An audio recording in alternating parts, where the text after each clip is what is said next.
House, 12 years in the Senate. It'll take a constitutional amendment. At least 22 protesters have been killed by Nepal's army after anti-government protesters there burned down Nepal's parliament building and elected leaders' homes. A nationwide curfew is holding for now.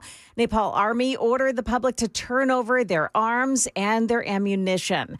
Groups representing the country's Gen Z staged those protests over economic issues and after the government banned social media platforms. Market numbers brought to you by Beacon Capital Management, online at beaconcm.com. The wholesale producer price report shows prices fell last month. That could provide more push for the Fed to reduce interest rates. Right now, though, the Dow Jones Industrials are down 60. NASDAQ is up 94, and the S&P 500 index gaining 38. That's the latest news. Traffic and weather next. I'm Joan Jones, WTN News.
We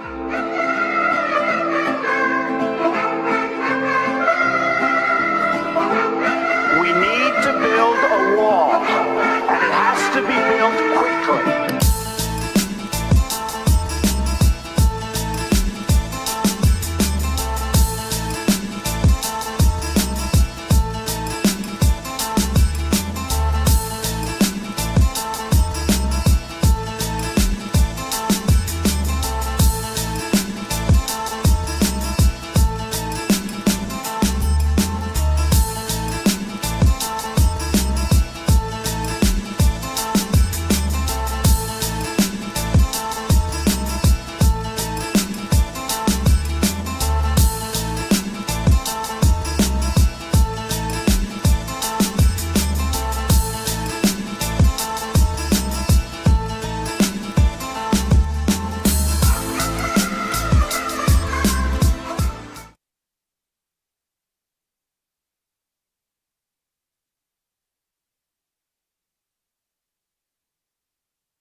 Good morning. It is 9:07 on Super Talk 99.7 WTN. Hey, how are you? I'm Chris Hand. Show's brought to you by our friends at Better Water LLC. You can get your water filtration system, your water softeners at betterwater.com. You can listen to our show anywhere. iHeartRadio, tune in, the FM dial. You can watch the show. We love when you do that on YouTube and Rumble. Hit like, hit subscribe, join the chat, join the conversation. 615-737-9986. That's the phone number and the text number. We begin today with the impromptu restaurant visit that happened with Donald Trump last night. Just a couple weeks ago, President Trump was asked, when are you going to go out to eat in D.C.? It's so safe now, sir. It's incredibly safe because of all the things that you've done. When are you going to go out to eat? He said, "Oh, I haven't thought about it. It's a good idea though. Maybe I'll do it soon." This was just last week. I might. Sure. You haven't gone to one in either of your terms that wasn't any of them. Because I and many other. Do you want me to prove you wrong? You want me to prove you wrong? Yes, please. But I will. I think it's something we could consider doing. Love to do it. You want me to prove you wrong? I could do it. I'll go out to eat in D.C. Well, he did it last night. He rolled out with the squad. It was Trump, Hegseth, our Secretary of War. Mind you, Secretary of War. We're not in defense anymore. It's a Secretary of War. It was Hegseth, Rubio. They all rolled out to D.C. to have a bite to eat last night. And, it was caught on camera, as everything is in D.C. now. Motorcade rolls up. Whole squad rolls out. They go into this restaurant. And as he gets into the restaurant, this is the part of the story that I find the most interesting. This is what I find out of all of this. This is the most interesting part. Nobody knows where he's going, right? He randomly, the White House press pool is like, "President's on the move. We got to go." And that's kind of how they get these notifications when President Trump is going out and about in the city. That's how Monica Page, our White House reporter, lays it all down. You don't really know where he's going, and all of a sudden it's like, boom, the president's on the move. Same kind of notice went out when he went to visit the National Guard troops in D.C., and he gave them all pizza and burgers, I think it was. Same kind of random notice, like, president's on the move. Where's he going? We don't know. We don't know, but we got to get in our car. We got to follow the motorcade. But somebody did know where President Trump was going. Somebody did. And makes me a little nervous. Not going to lie to you. Because I think that knowing where the president is going to be showing up, which restaurant he's going to, makes him incredibly unsafe. Incredibly unsafe. And how do we know that people knew where the president was going? Well, it's because when he walked into the restaurant, he was met with Code Pink protesters screaming at him, calling him Orange Hitler and things of that nature. I might have added the orange, but they definitely called him Hitler. This was him inside the restaurant. Enjoy your dinner. So you have Hegseth, J.D. Vance, Rubio. Trump is Hitler.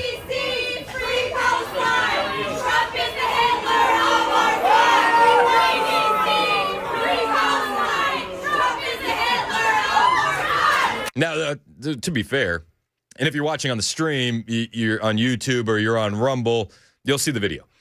But President Trump walks right up to the protesters. He's kind of like bobbing his head to their chant. He's trolling. We call it. We do a little bit of trolling, and I'm fine with that. I'm a huge fan of the trolling. I am, and I'm fine with protesters doing things like this. It doesn't bother me. Hitler wouldn't let protesters do that. For the record, he probably. I don't know what Hitler would have done. But this Hitler, he just kind of smiled. He went over there, mocked him a little bit. And that should be the end of it. But you have to wonder, how did they know which restaurant he was going to? I have a hard time believing that those were a couple of hostesses who just happened to have a Free Palestine flag in their backpack and said, "Well, this is exactly why I always carry this around. Just for a moment like this, where I can yell how much I want Palestine and D.C. freed." This is what a coincidence.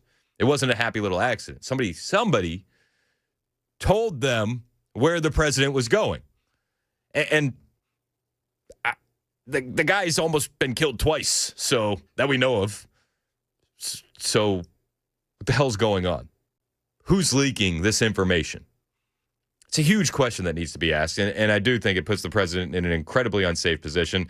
Again, I don't think anybody's threatened by these cat ladies. I don't think anybody was scared by the cat women, but could have been worse.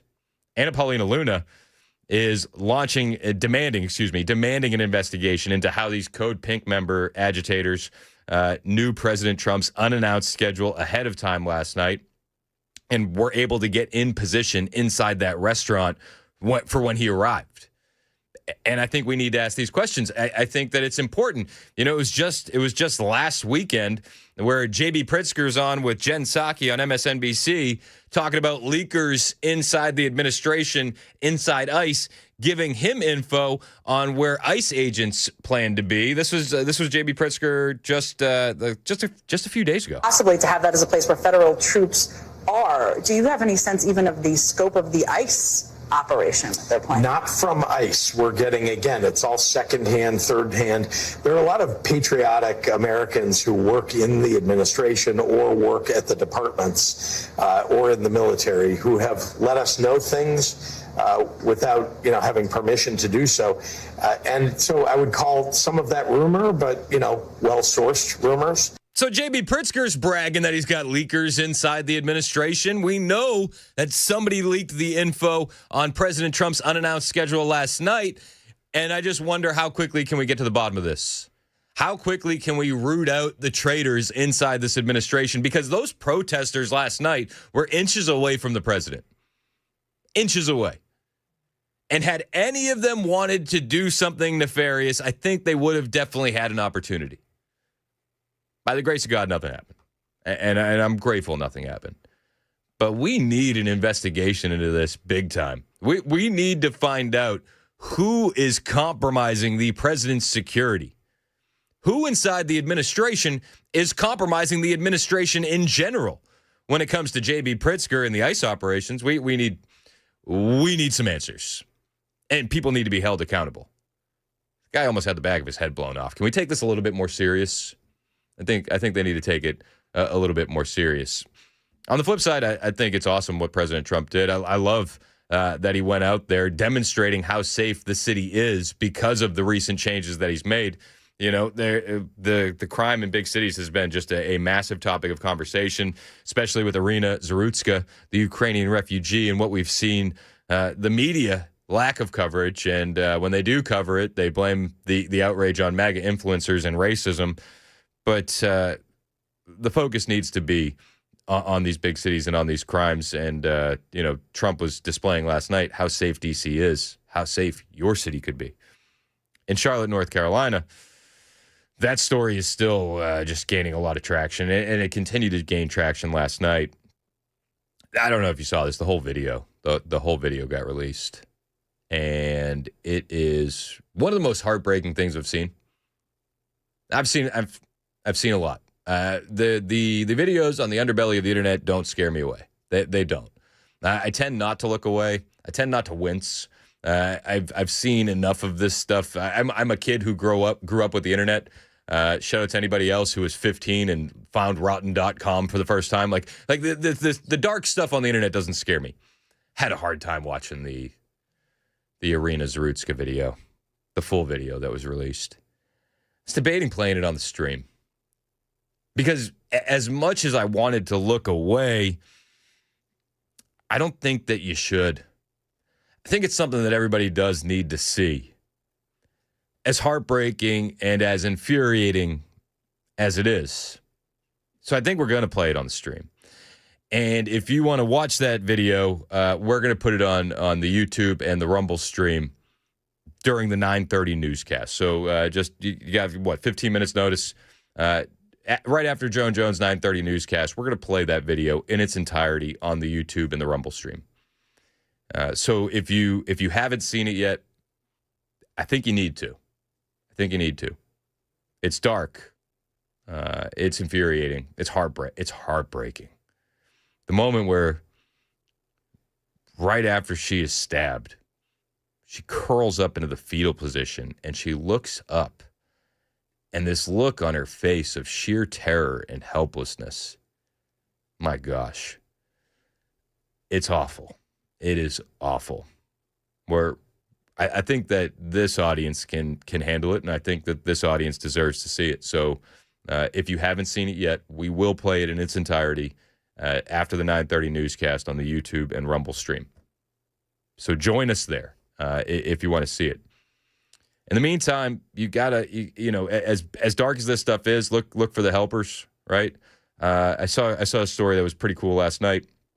There's an artist who is commissioning, there's a rich guy commissioning portraits of Iryna to be painted in cities nationwide.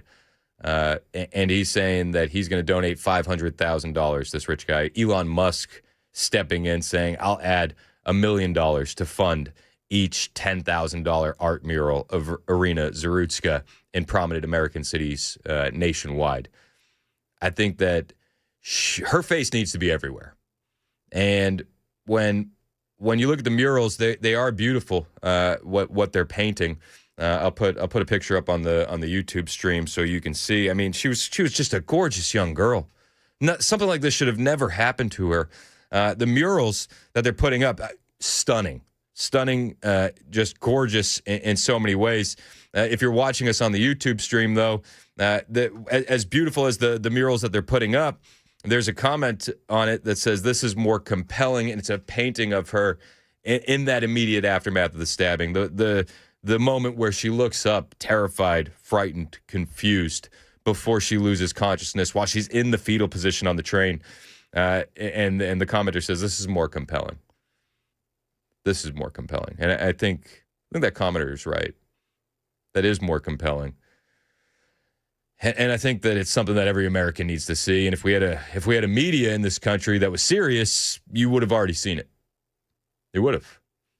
I mean, just yesterday, we got the first New York Times article. Is this crazy or what? The first one yesterday. They finally did a story on Iryna Zarutska, the Ukrainian refugee that was murdered. But here's how they frame it. This is finally do an article, right? This is, you don't hate the media enough. This is the headline. A gruesome murder in North Carolina ignites a firestorm on the right. Here's the subheadline. Security footage capturing the unprovoked stabbing in Charlotte became an accelerant for conservative arguments about the perceived failings of Democrat policies.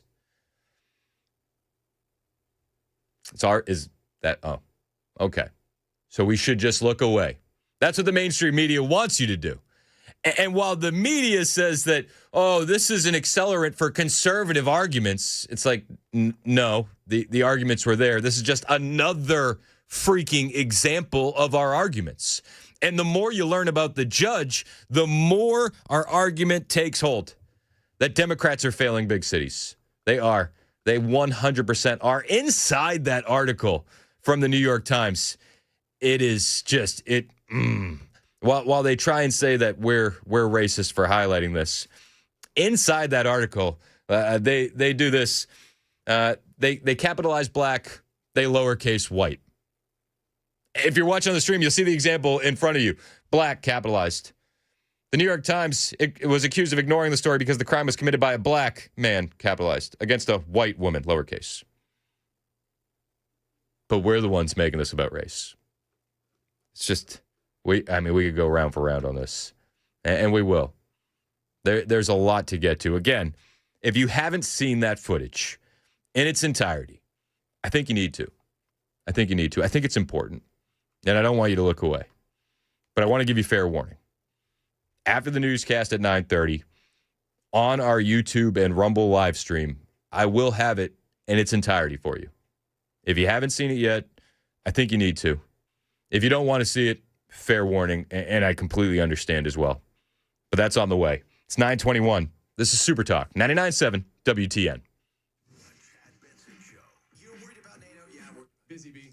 Your goal is to overthrow Ukraine, so you're right next to a country that's in NATO. Your goal was you were worried about NATO coming to you, so instead you went to NATO. His dream is to take over Ukraine and install, a puppet. The Chad Benson Show today from noon to 3 p.m. And streaming on the Super Talk 99.7 WTN app.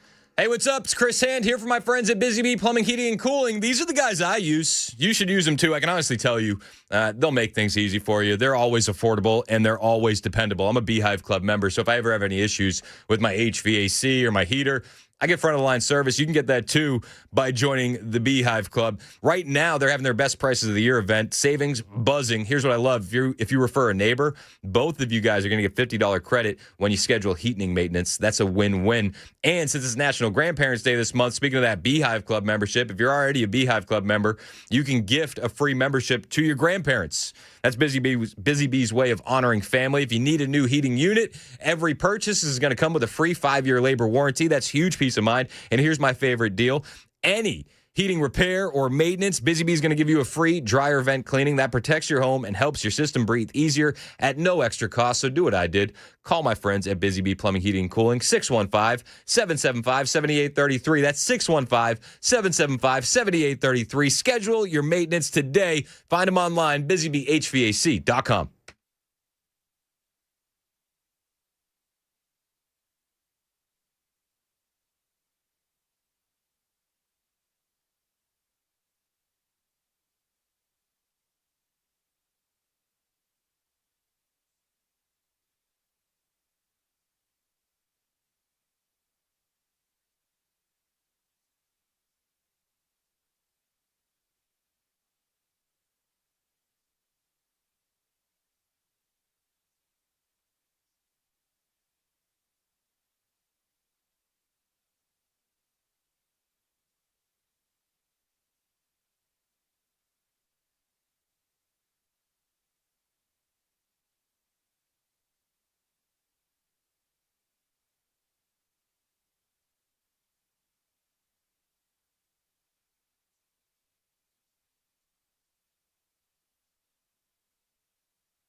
Several convictions thrown out against a former House Speaker and his aide. That's coming up here at 9:30 on Super Talk 99.7 WTN. That's Joan Jones in the newsroom. My name is Chris Hand. The show is brought to you by Better Water LLC, water filtration systems, water softeners, betterwater.com. I was just texting with Matt Murphy, just talking about that video. The full video has been released of Iryna Zarutska, and it's awful. It's awful. And me and Murphy are texting back and forth about it. And Matt Murphy said, The worst part of the video is her hand at the end. I don't know if you noticed. By the time she slips on the floor, you think she's unconscious, but her hand comes back up on the seat. It's gut-wrenching. I said, I'm with you. It's awful. She was struggling. Matt Murphy said, reaching for help that will never come. We're going to play that video for you in its entirety on the YouTube and Rumble stream. And we're going to do that after the news with Joan Jones. I want to give you fair warning. If you haven't seen it, it is heartbreaking. But I also want to tell you, if you haven't seen it, I think you need to. I think that everybody should see this. So we're going to air it for you on YouTube and on Rumble in its entirety after the news with Joan Jones. There's a lot coming out in the meantime. President Trump released a video yesterday from the Oval Office discussing that heinous crime and laying it out in a way that only President Trump can. For far too long, Americans have been forced to put up with Democrat-run cities that set loose savage, bloodthirsty criminals to prey on innocent people, really very, very innocent people. In every place, they control radical left judges, politicians, and activists, and they've adopted a policy of catch and release for thugs and killers. In Charlotte, North Carolina, we saw the results of these policies when a 23-year-old woman who came here from Ukraine met her bloody end on a public train. And here's a picture of it. This is the picture of it. Now, the picture he shows is that moment right before she's stabbed. I don't think that's the picture that needs to be shown. I think the picture that needs to be shown is the one where she's looking up at this monster with a look of fear in her eyes as she's in the fetal position, not knowing what the hell just happened to her. I think that's the picture we need to be showing, but I digress. And this is a picture of the woman, a beautiful young girl that never had problems in life, with a magnificent future in this country. And now she's dead. She was slaughtered by a deranged monster who was roaming free after 14 prior arrests. We cannot allow a depraved criminal element of violent repeat offenders to continue spreading destruction and death throughout our country. We have to respond with force and strength. We have to be vicious just like they are. It's the only thing they understand. Facts. 24 of the top 25 most dangerous cities in America are run by Democrat mayors. 50 people were murdered in Chicago in recent weeks, with hundreds being shot. And it's time to stop this madness. The people of our country need to insist on protection, safety, law, and order. We have proven that it can be done because we did it right here in D.C., in District of Columbia, the capital of America. Was a bloodthirsty, horrible, dangerous place, one of the worst. And now it's a crime-free city, and we're going to keep it that way. It can be done. It can happen fast. All we want is, please, Mr. President, we need help. Chicago needs help. Other cities need help. We'll do what has to be done because we're going to make America safe again, and that includes our big cities. We're going to make those cities safe. Thank you. How many blue city mayors do you think are going to take the president up on his offer? It's probably a non-existent list. Again, we're about to jump into the news with Joan Jones, but immediately following the newscast, we are going to play the video of what happened to Iryna Zarutska in its entirety on the YouTube and Rumble stream. It's a tough watch, but I think it's a must-needed watch. Join us over on YouTube and Rumble. It's 9:31 on Super Talk 99.7 WTN.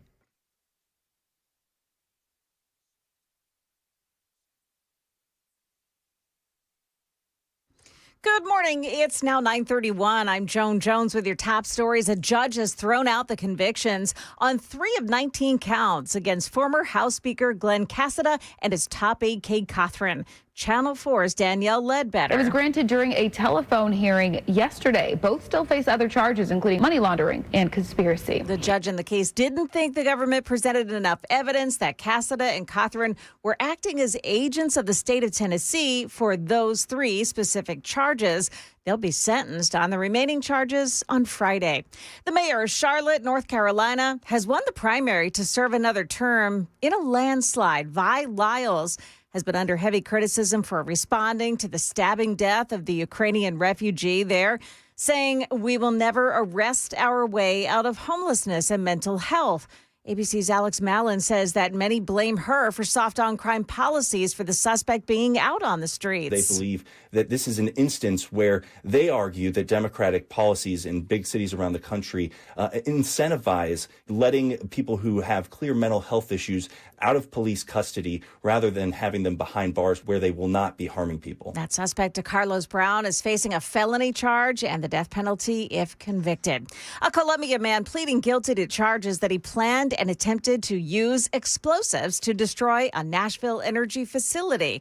24-year-old Skylar Philippi allegedly planned to build a drone with explosives attached to it and to fly it into an electric substation. He unknowingly worked with undercover agents to plan that attack. He'll be sentenced in January. He faces a max of life in prison. That is the latest news. Weather is next. I'm Joan Jones, WTN News.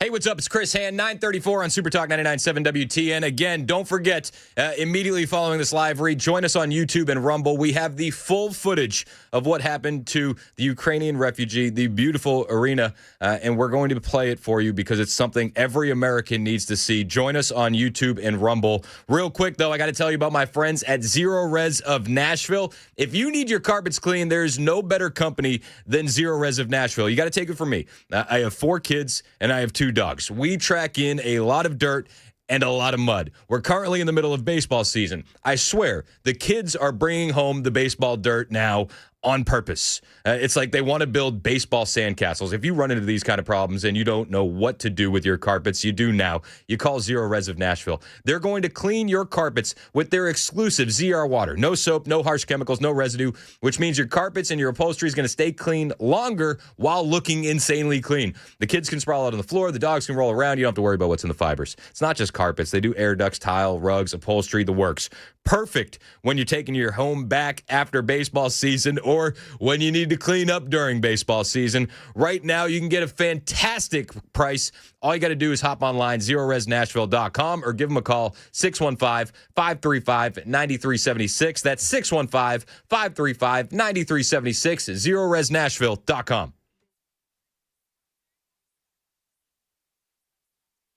All right, we're back live on the YouTube stream. And I thank you all for joining us here.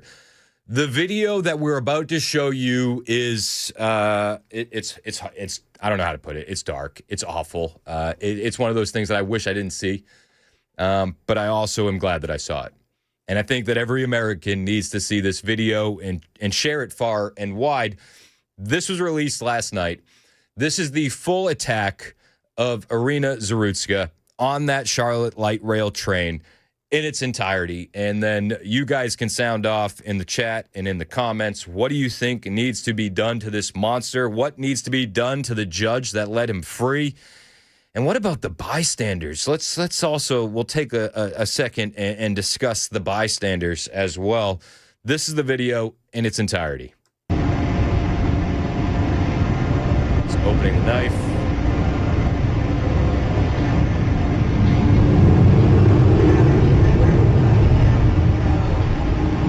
As it happened, it's over. She's in shock. I mean, I don't think she knows what happened. She knows she's in a tremendous amount of pain. And then you can hear him saying, I got that white girl. I got that white girl. And then her hand on the seat as she's waiting for that help that doesn't come.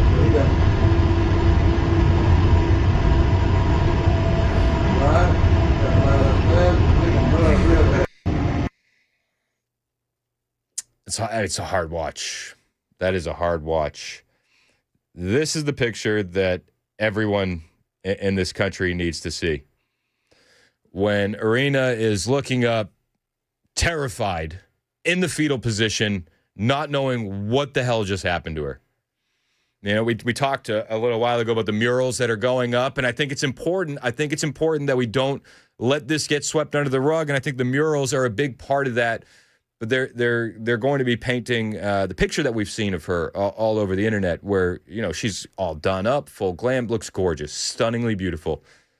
I think the painting that they need is this one. But what about the bystanders on the train?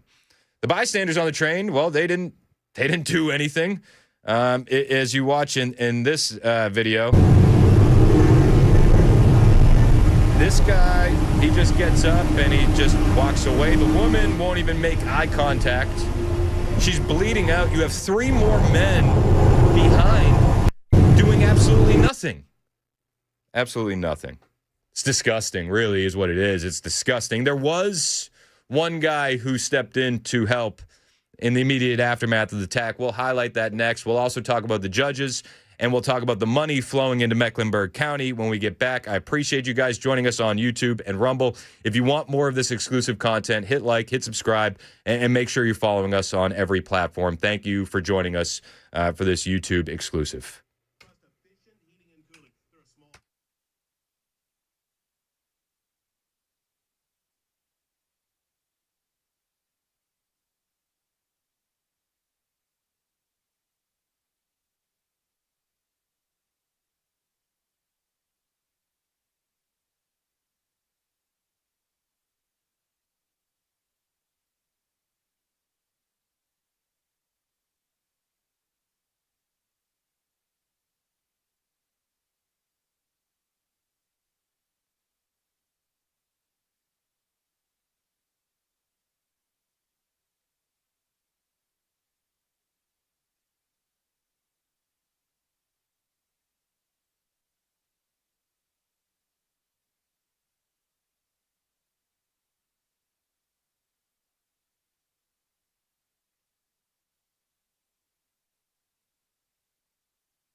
$9:40, Super Talk 99.7 WTN. Hey, how are you? If you're new to the radio station, you can listen to us anywhere. iHeartRadio, tune in the FM dial. If you're new to us on YouTube and Rumble, welcome. We got a lot of people watching right now. We just played on the YouTube stream the attack that happened against Iryna in its entirety. And it's a tough watch. It's a tough watch. And it's heartbreaking.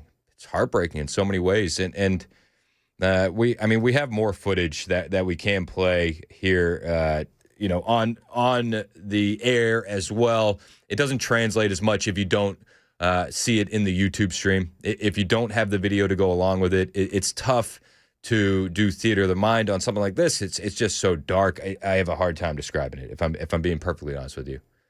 Me and Sam were talking during the break. It's like both of us are getting a little choked up. We're just getting choked up. I mean, this poor girl had no idea what was coming to her.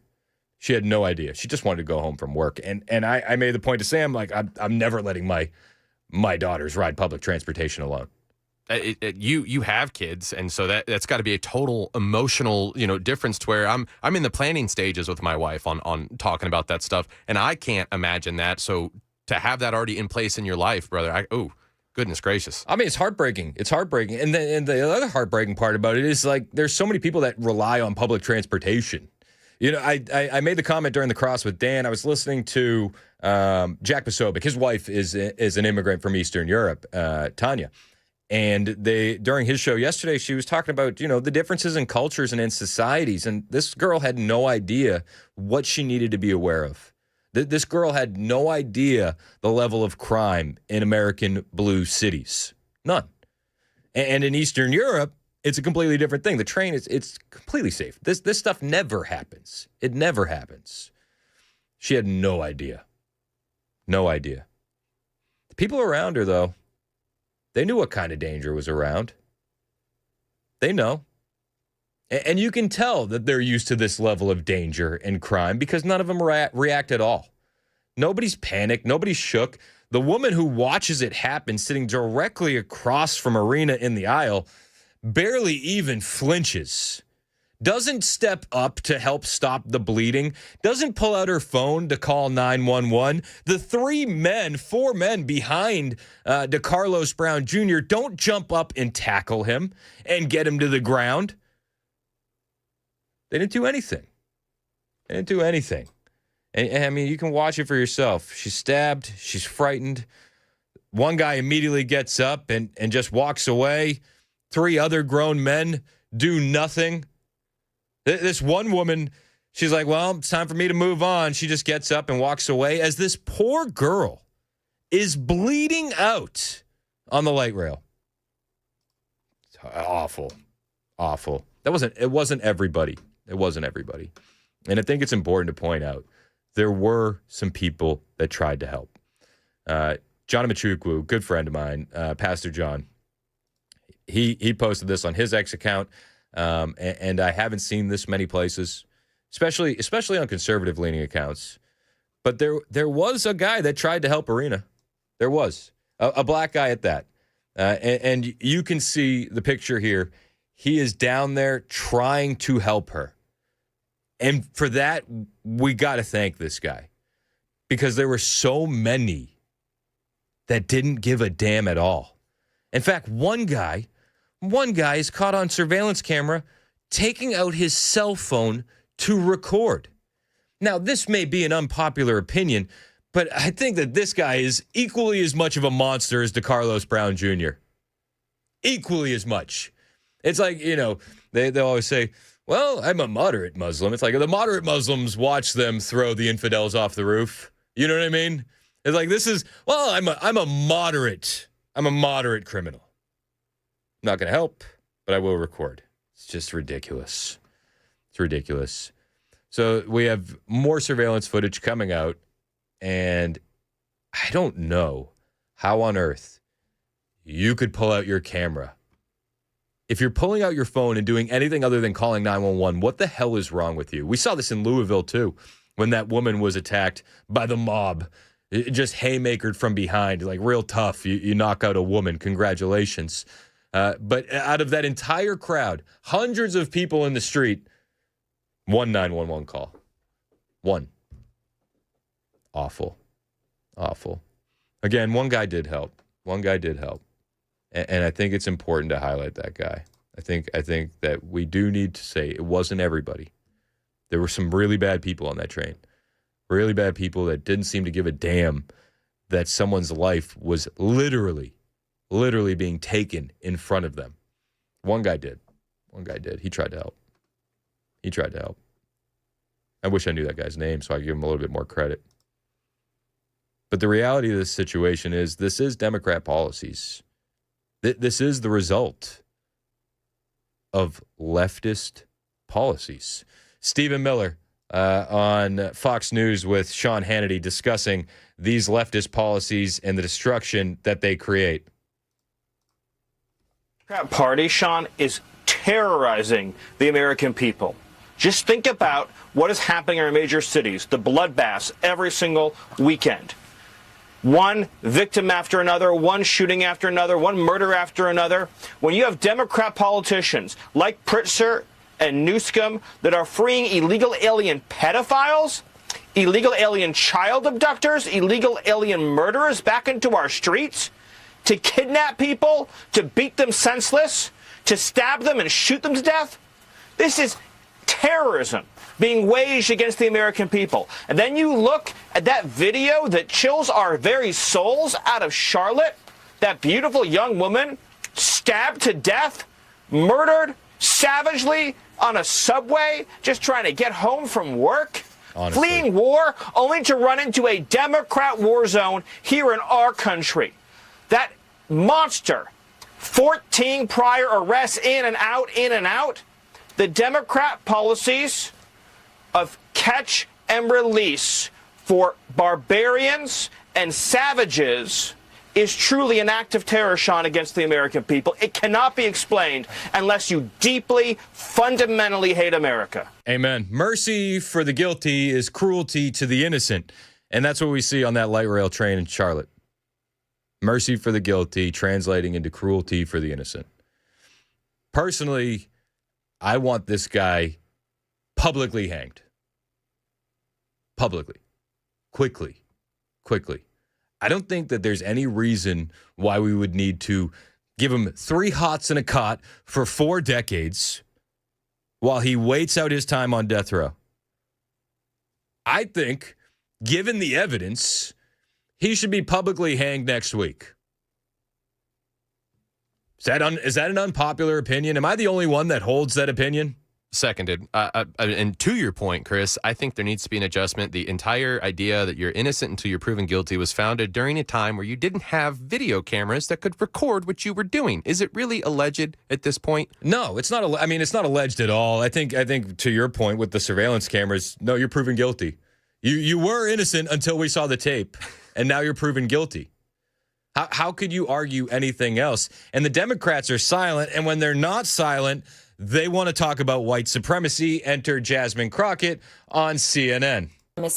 And if you really want to know who the criminals are in this country, you can Google it. You don't have to trust me. But the people that commit 80% of the most violent crimes in this country are white supremacists. Yet for whatever reason, they sit and they serve at the pleasure of the president. They are the ones that were there on January 6th, tearing our democracy down physically. And now we have them tearing us down right here from within. Oh, 80% of the most violent crimes are white supremacists.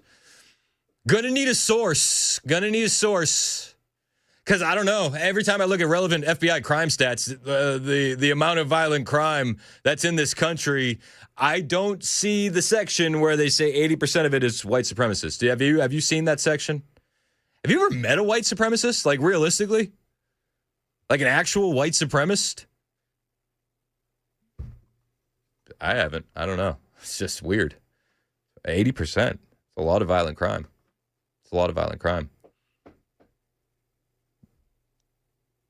Now, if the country was 13% white supremacists and they were causing 50% of the violent crime, maybe we'd have a national discussion about it. Well, they're not ready for that, Chris. No. The DOJ is filing federal charges against DeCarlo Brown Jr. That does mean that the death penalty is on the table. And again, I hope for a public hanging next week. The Department of Justice has filed federal charges against DeCarlo Brown Jr., the man arrested for the fatal stabbing of the Ukrainian refugee on a Charlotte, North Carolina train. Pam Bondi on social media, she posted this on X. We'll get it up on the screen for you on the YouTube and Rumble stream. Pam Bondi said, Iryna Zarutska was a young woman living the American dream. Her horrific murder is a direct result of failed soft-on-crime policies that put criminals before innocent people. I've directed my attorneys to federally prosecute DeCarlos Brown Jr., a repeat violent offender with a history of violent crime for murder. We will seek the maximum penalty for this unforgivable crime, and he will never again see the light of day as a free man. While that all sounds well and good, I just think, seeing the light of day in general is a bit too much mercy for this monster. It's 9:51. Super Talk, 99.7 WTN.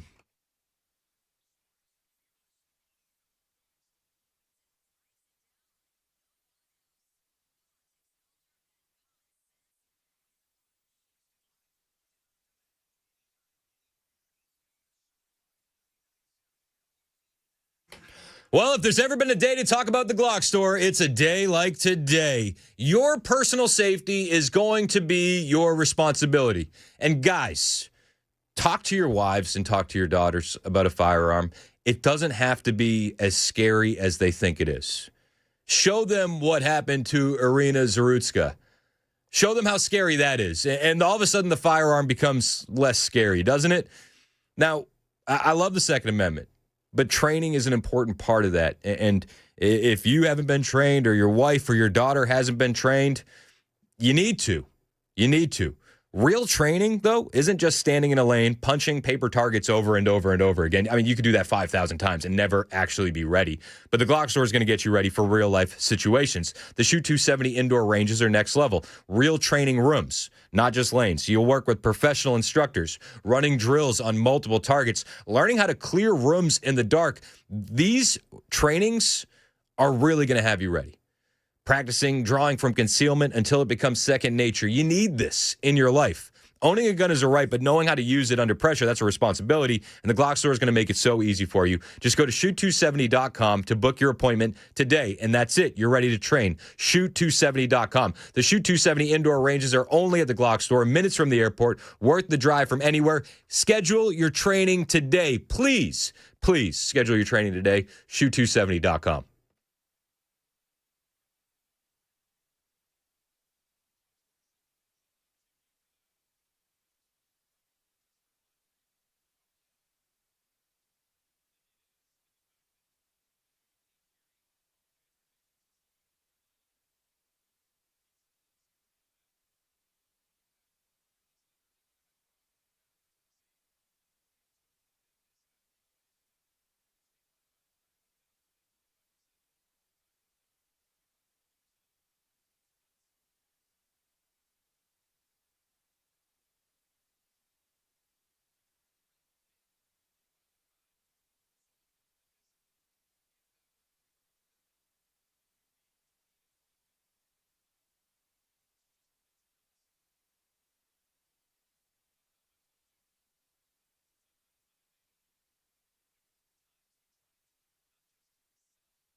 Coming up, a Trump nominee advances in the Senate and Kamala Harris's criticism of Joe Biden. We've got excerpts from her new book.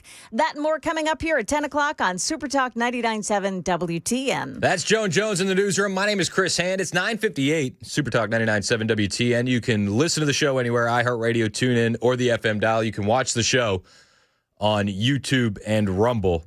During the commercial break, we played the full attack on Iryna Zarutska in its entirety on the YouTube and Rumble stream. We're probably going to do that again here in a little while, but there's a lot more conversation around the crime happening as well. And that conversation revolves around the judge and how she was appointed. The conversation also revolves around what the Trump administration is attempting to do. And we'll talk about the judge in its entirety after the newscast. It's going to be as infuriating as seeing the footage of this attack was for you. But what is the Trump administration doing when it comes to transportation? Secretary Duffy was on with Hannity last night on Fox News, and he says that they're going to be looking at pulling some of their federal funding. He said, so obviously they're on it. All right, maybe you can explain to the public, because there's no intelligent reason why Democrats are institutionalizing defund, dismantle, no bail laws, reimagine the police, send in the social workers. You don't need people with guns. Maybe you can explain that mindset, because I'm having a hard time getting it. Sean, I have a hard one too, but I think they want to foment chaos. Right? When they have chaos, they can disassemble society, which is what I think they're actually trying to do. And it's frightening. But I'll tell you this, Sean, I can't pull money today from their transit system. I actually have to do an investigation. That's what the law requires. We start that investigation tomorrow, and I guarantee all your viewers that if I find what I think I'm going to find, they are not going to have your federal tax dollars going to their public transportation system. Zero, none, nada. I like the sound of that. Here's what I would say. Let's expand that out. We understand that on the Charlotte light rail, your Second Amendment right doesn't exist. You're not allowed to bring a firearm on the train. How about Secretary Duffy starts looking at every single state and says, well, if you're violating Americans' Constitution and their constitutional rights, well, we can't fund you. I think that would change things pretty quickly. And I know a good guy with a gun could have changed that situation very, very quickly. On the way, we'll talk about the judge. We'll talk about the prosecutors. We'll talk about the money flowing into Mecklenburg County, pushing this soft-on-crime bovine scatology. Plus, if you're watching us on YouTube or Rumble after the 10:30 newscast with Joan Jones, we will again play the footage from the attack in its entirety. That'll happen after Joan Jones's 10:30 newscast on the YouTube and Rumble stream. We'll be doing that for you again. We're getting a lot of text messages. A lot of people haven't seen it yet, want to see it. And it's a heartbreaking watch, but it's something every American should see. And we have no problem putting that out there for you to see. I think you need to. A lot more on the way. 10:01 Super Talk 99.7 WTN.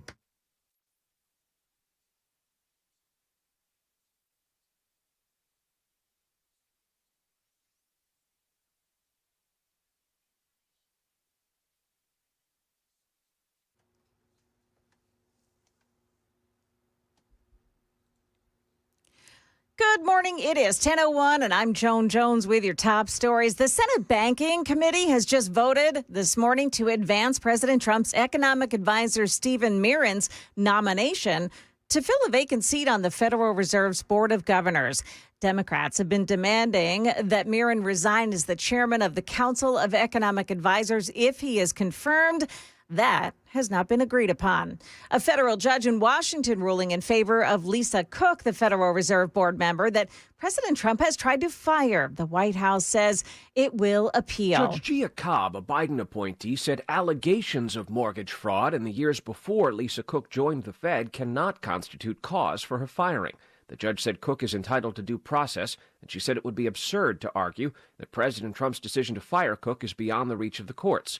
The Supreme Court has granted wide latitude to presidents to fire appointees for any reason, but it has also recently indicated that power might not extend to the Federal Reserve. The White House says Judge Cobb's ruling won't be the final word. ABC's Stephen Portnoy. Here in Nashville, there's public pushback on a plan to change about 200 free parking spaces into paid spots along Music Row. I think these things need to be considered very carefully, and the community has to be taken into account, and we were not. We were ignored, and that's not acceptable.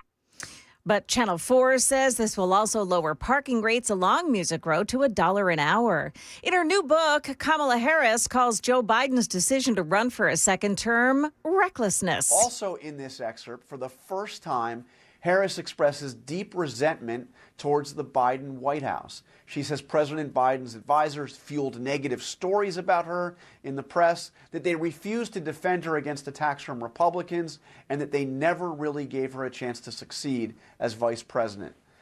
On one point, however, she actually defends Biden by dismissing those who say that he was too old or incapable of serving as president.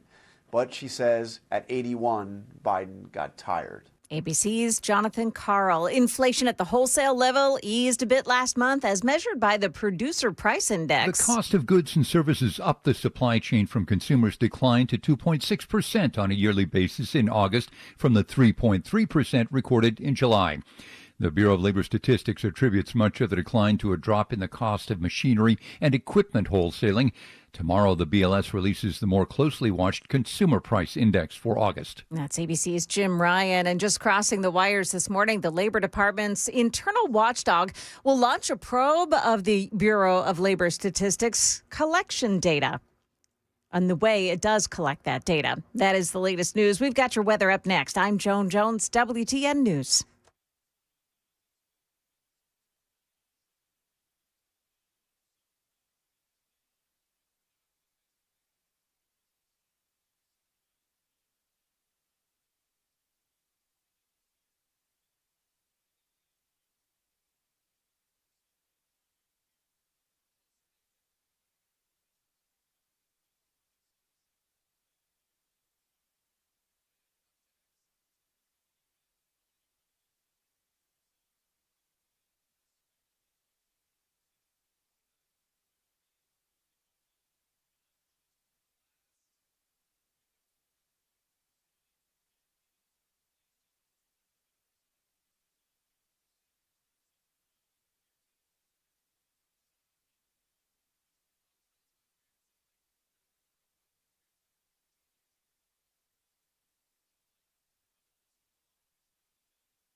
It's 10:06 on Super Talk 99.7 WTN. My name is Chris Hand. The show is brought to you by Better Water LLC. Water filtration systems, water softeners, betterwater.com. Glad you're here. However you may be listening, iHeartRadio, tune in, the FM dial. If you got us locked in on YouTube or Rumble, we appreciate you guys. We do. If you missed the footage that has been released, Iryna Zarutska, her just horrific murder in its entirety. It's been circulating the internet. We do have a version that we're playing on the YouTube stream. Now it's a bit blurred, and we do that, for sensibilities. We're gonna blur the actual stabbing. But to see that crime in its entirety really paints a new picture for what we're dealing with. And the mainstream media doesn't want to cover this at all. The mainstream media wants you to think you're a racist for highlighting this, highlighting that it was a black perpetrator on a white victim, and if the roles were reversed, cities would be burning today. They want you to think that you're a racist for acknowledging that, understanding that. The mainstream media wants to highlight all the racist comments that people are posting online, and there are some. I mean, I'm not going to lie to you. Like, we all see it. But the mainstream media also won't highlight the other side of the coin, which are racist comments from black people saying we need to go out and kill all the whites. And there's a lot of that, too. Make no mistake about it. But I don't think this needs to be a race thing per se. It needs to be taking crime serious no matter what the skin color. I don't care if this guy was Asian. I don't care if he was Arab. I don't care if he was white. If a judge had released this person 14 times, he's walking around with mental health issues.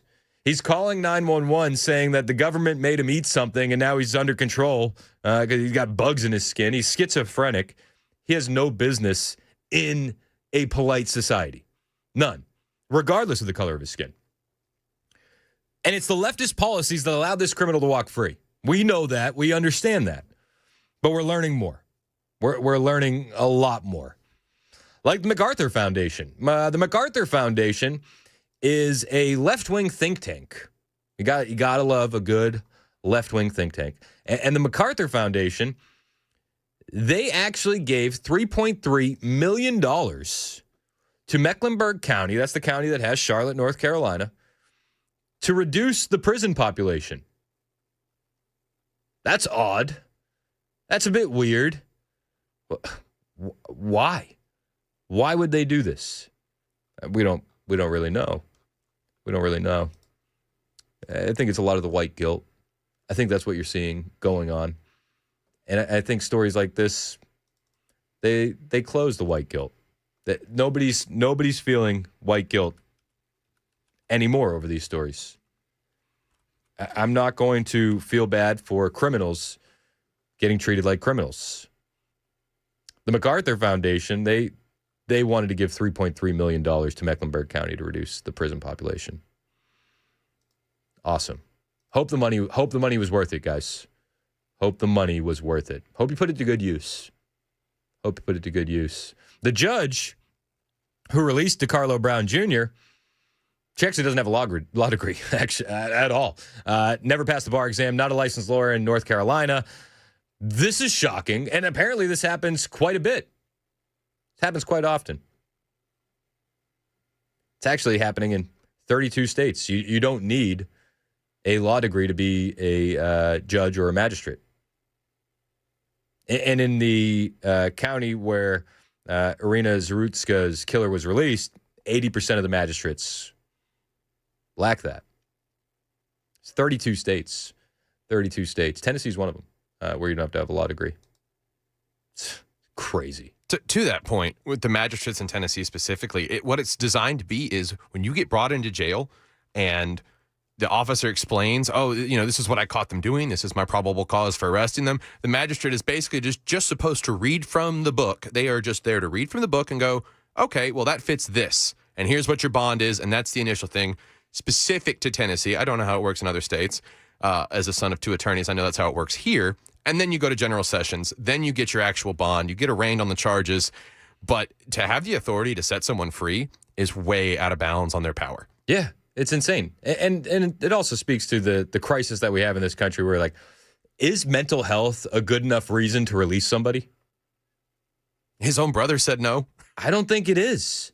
I don't. I feel for these people if you're having real mental health issues. But we saw in Nashville, like, you get off on mental health and then somebody dies just a week later. What a coincidence. Who could have seen this coming? Who could have seen this coming?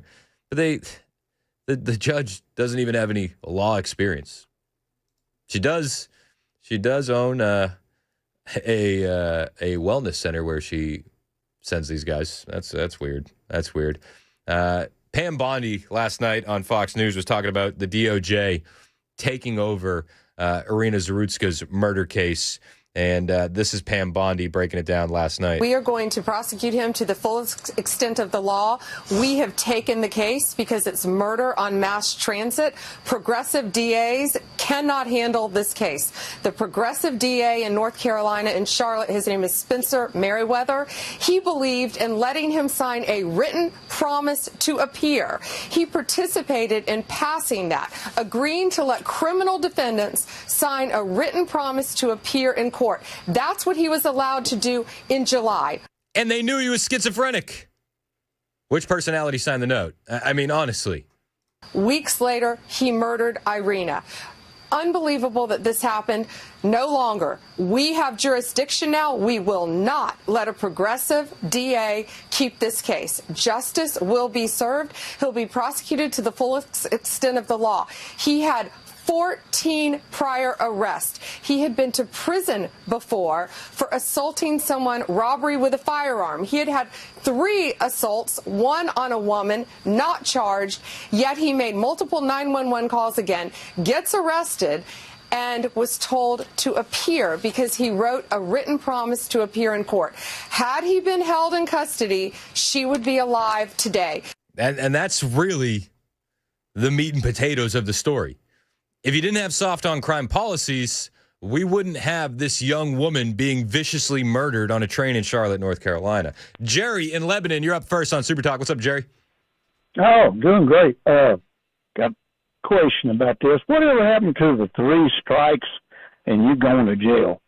Yeah, I mean, that was a California thing, and I think that I think it's still in place, if I recall correctly. But I mean, no, these guys that are being arrested 14 times, violent crimes, firearm offenses, robberies. Yeah, you need to lock them up for a very long time and not be soft. I mean, I think that's really the crux of the issue. Well, since these judges are turning them out, they should be held somewhat responsible for some crimes. I don't know what you do, but I completely agree with you. For judge, I didn't think I thought you had to have a law degree to be a judge. Yeah, I learned that last night as well. It's insane. And the more you learn about the judge and the court surrounding it, the crazier it gets. Jesse Waters did a deep dive on this last night. This is Teresa Stokes, a Harris donor who doesn't even have a law degree. Yeah, so the judge also donated to Kamala Harris. I'm sure you're shocked about that. Doesn't have a law degree. Jesse Waters breaks it down. But just made a career criminal and a schizophrenic who beat his own sister when he was out on parole. Pinky promised that he'd behave. Miss Stokes wasn't elected. She was nominated by the clerk. In Mecklenburg County, the sitting clerk is Alyssa Chin Gary. On her LinkedIn page, she calls herself a clerk and a DEI consultant and a racial equity organizer. You starting to connect dots? Are the dots starting to connect? And her life mission? Reparations. Oh, that's a good one. We are here to honor them, to lift their names, and to continue the intergenerational work that we are required to do to eliminate structural racism. The only thing eliminated was Iryna Zarutska. Stokes was nominated by Judge Carla Archie. Judge Archie is friends with Eric Holder. Shocker. Obama's wingman. And Judge Archie isn't just any judge. In 2019, she was the DEI Champion of the Year. Nice. Is this starting to make sense? Oh, yeah. Did a woman die because of DEI? Just a couple months ago, a guy shot 5 people on New Year's, and Judge Archie sentenced him to 1.5 years for shooting 5 people. 1.5 years. This is a DEI court, and they have blood on their hands. Facts. Let's go to Jeremiah in Clarksville. What's up, Jeremiah? Brother. Yeah, what's up, man? You there? Yeah, can you hear me? Yeah, what's going on? How about now? Yeah. Okay, What's up? Sorry about that. It's hard to get tower out here where I'm at. And it breaks my heart to hear what happened to that woman on that railway track car. Listen, I'm not proud of what I've done. I spent 18 years in the penitentiary here in Tennessee for killing a man I caught molesting my 5-year-old son. My son is 44 now. It destroyed his life. But what I seen for them 18 years I was in the penitentiary just blows me away. You know what I think is crazy? Just hearing your story at its face value without any context. That's when we should be a bit soft on crime. When a guy murders a man who molested his son, that would be a case where I would say some leniency is needed. But continue. Well, I think the thing that hit me the hardest in my heart was they moved. Well, a lot of us were at Lake County Regional, and they moved all the hardcore convicts off of that out of that penitentiary because they converted that to a sex offenders camp. only for us to learn that, man, they get to order ice cream and pizzas from Dyersburg, and they get to pay for their cable and HBO and all that by collecting Coca-Cola cans, and they've got their own blankets and pillows from home. It's not even like being in a penitentiary. And then on top of that, and I know of several men that were in prison, and like, I'll give you another example. When I flattened out at Bledsoe, my last 18. We lost Jeremiah. He was telling a good story, too. We'll put you on hold, Jeremiah, and hopefully you can get some more service. We're talking about the judge and the failures that we saw, but it's not just the judges. It's the prosecutors, too. There's a new report from the Law Enforcement Legal Defense Fund exposing how little-known left-wing group named the Wren Collective has been secretly shaping policies for progressive prosecutors across America. And you're seeing this replicated out because it's by design. Here's how it works.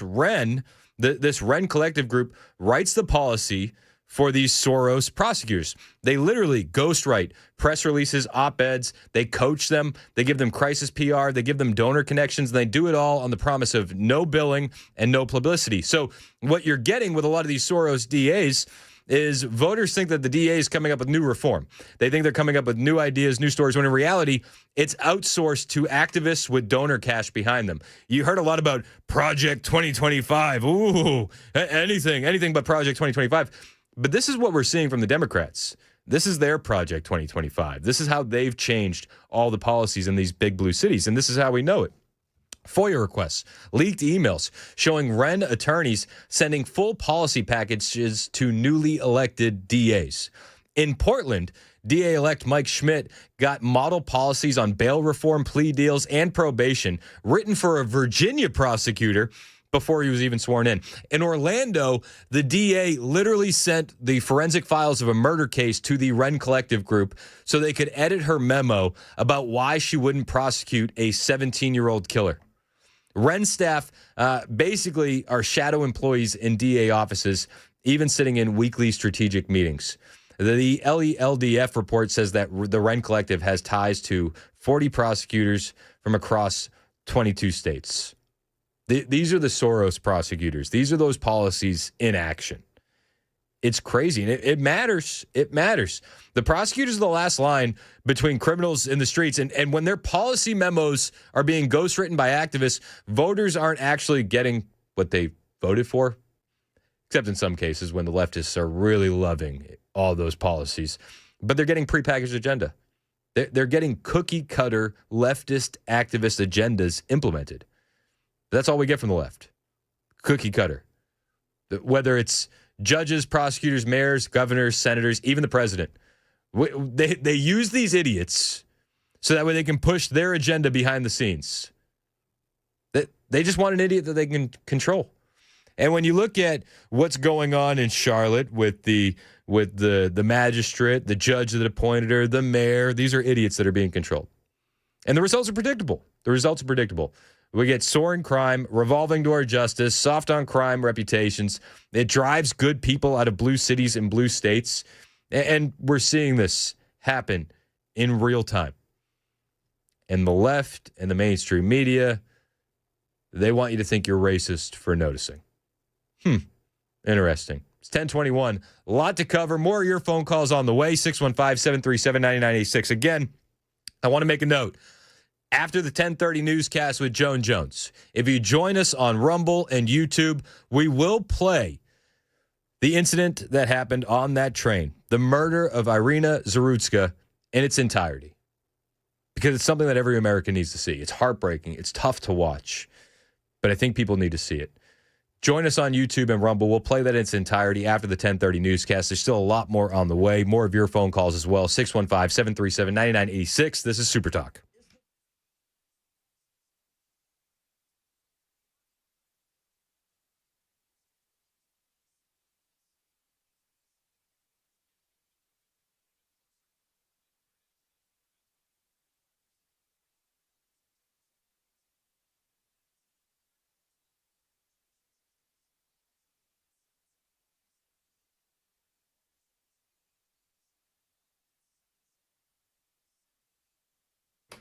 what's up? It's Chris Hand, and I'm so excited. Bobcat Dirt Days are essentially here, man. On Friday, I'm going to be broadcasting live at the Bobcat of Nashville store in Laverne, and Bobcat Dirt Days is going to be happening at all their locations on Friday from 10 to 3. 7 Bobcat locations across Middle Tennessee, as well as the Bowling Green, Kentucky location. Brought to you by your regional Bobcat compact equipment dealers. It's their way of saying thank you to you guys, the construction pros, the land moving pros that keep our communities growing. They're going to have a lot of great stuff. Attendance prizes all day, 10% off all in-stock genuine Bobcat parts, 25% off first-time machine rentals booked by September 30th. And you don't want to miss your chance at winning one of 2 Bobcat commercial mowers that they're giving away just by stopping by on Friday the 12th. In addition, there's going to be operator skills competitions, plenty of prize drawings throughout the day. Plus, we'll have plenty of snacks and drinks for you guys, so stop by on your break or over your lunch hour. We want to see you. Again, I'll be doing my whole show live at the Laverne location of Bobcat from 9 to noon. We want to see you there, so stop by and say hello. But don't forget, it doesn't have to be the Laverne location. It can be any of their locations. Stop by, win some prizes, and learn more about Bobcat equipment. One tough animal, BobcatGDN.com.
Thank you, Joan Jones. It is 1027 on Super Talk 99.7 WTN. My name is Chris Hand. Show's brought to you by Better Water LLC. Just a programming note.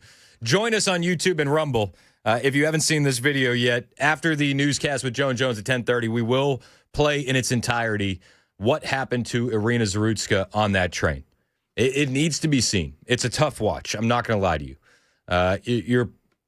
You're going to feel it. You're going to feel it. It's heart-wrenching. And it feels like a gut punch when you watch it. It does. I still think you need to see it. I still think everybody needs to see it. And we're going to play it for you on YouTube and Rumble after the newscast with Joan Jones. The Democrats don't want to talk about this, but they're being forced to talk about this. Moments ago, Hakeem Jeffries responded to the Iryna Zarutska story, and he responded to the story by, well, taking aim at dangerous weapons on the street.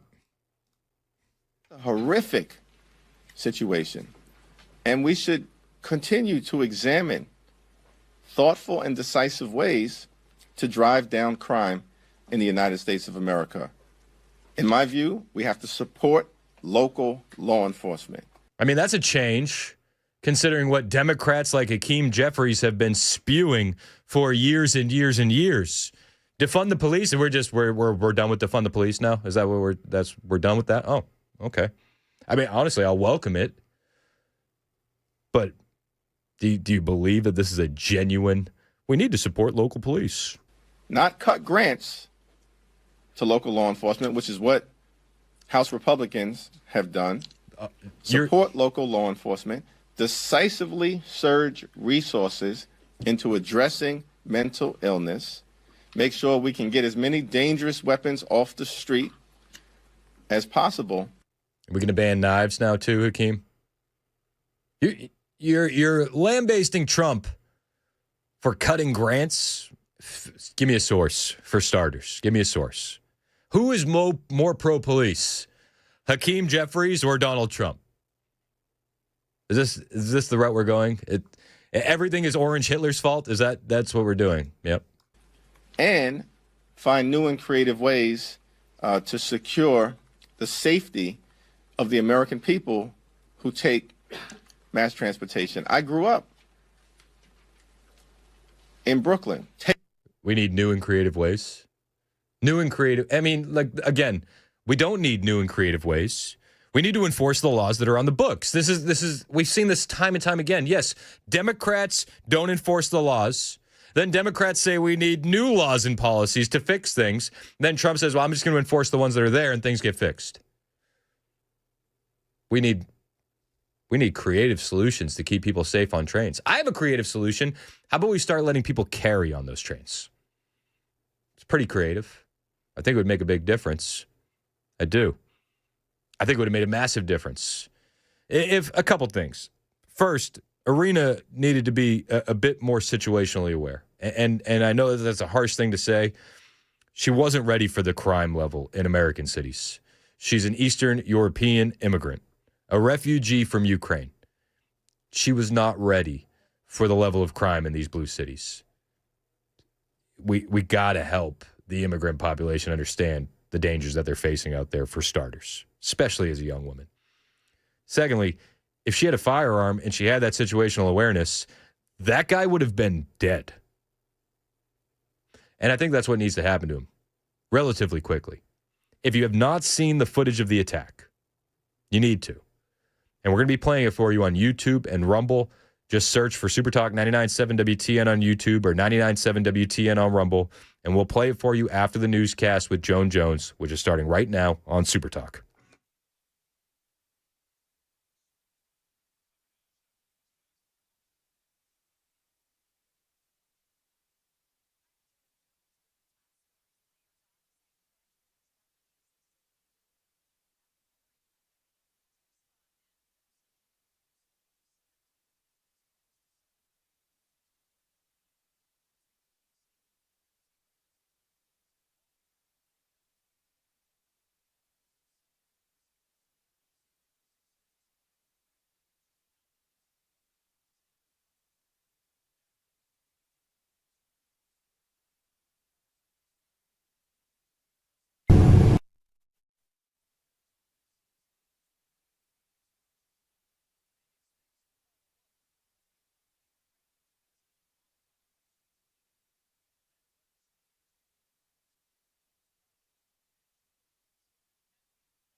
Thank you, Joan. It's Chris Hand here for my friends at Cover Nash. You know Shane Ring. I know Shane Ring. He is the best pro that you can talk to when it comes to health insurance, because you can talk to a lot of people, and they might tell you some wrong things. Like they might say you got to wait till open enrollment.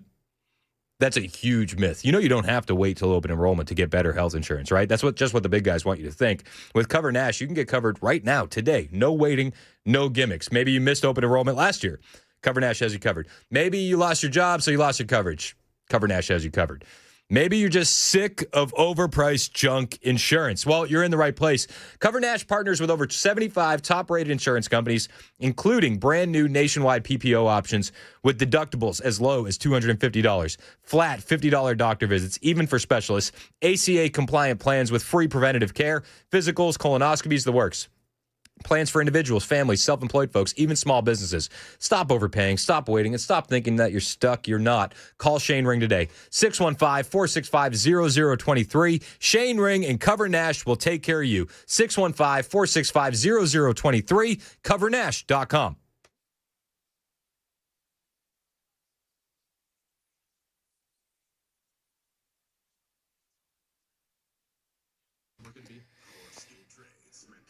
Cool. All right, we're back on the YouTube stream, and again, we're going to do this at 30 past the hour for the rest of the show. We just think that this is an important enough video that everyone needs to see it. As heartbreaking as this is, and as hard as this is to watch, I think that people need to see what happened to Iryna Zarutska on that Charlotte light rail train. This is the attack in its entirety. It starts after the man has gotten on the train, sat down behind her. The first thing that you're going to see him do is start opening up his pocket knife that he was using to stab Iryna.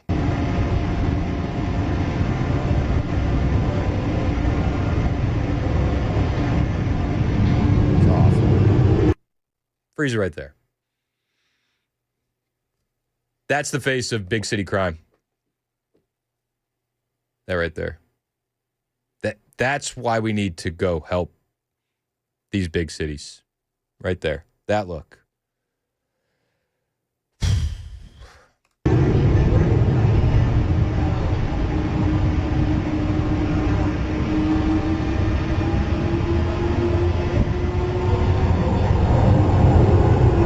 hear him say, I got that white girl.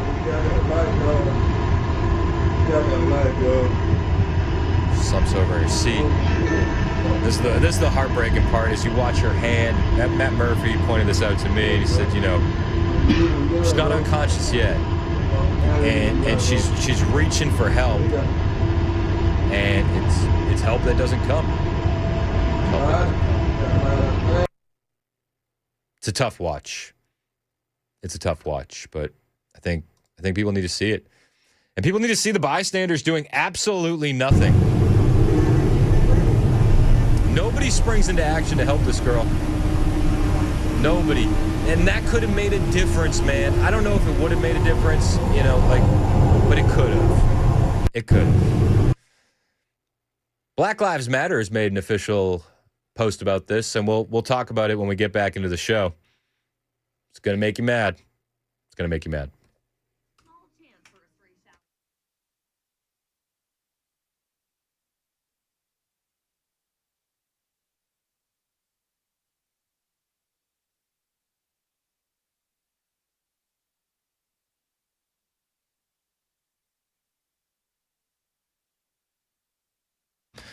1037, Super Talk 99.7 WTN. My name is Chris Hand. The show is brought to you by Better Water LLC, water filtration systems, water softeners, betterwater.com.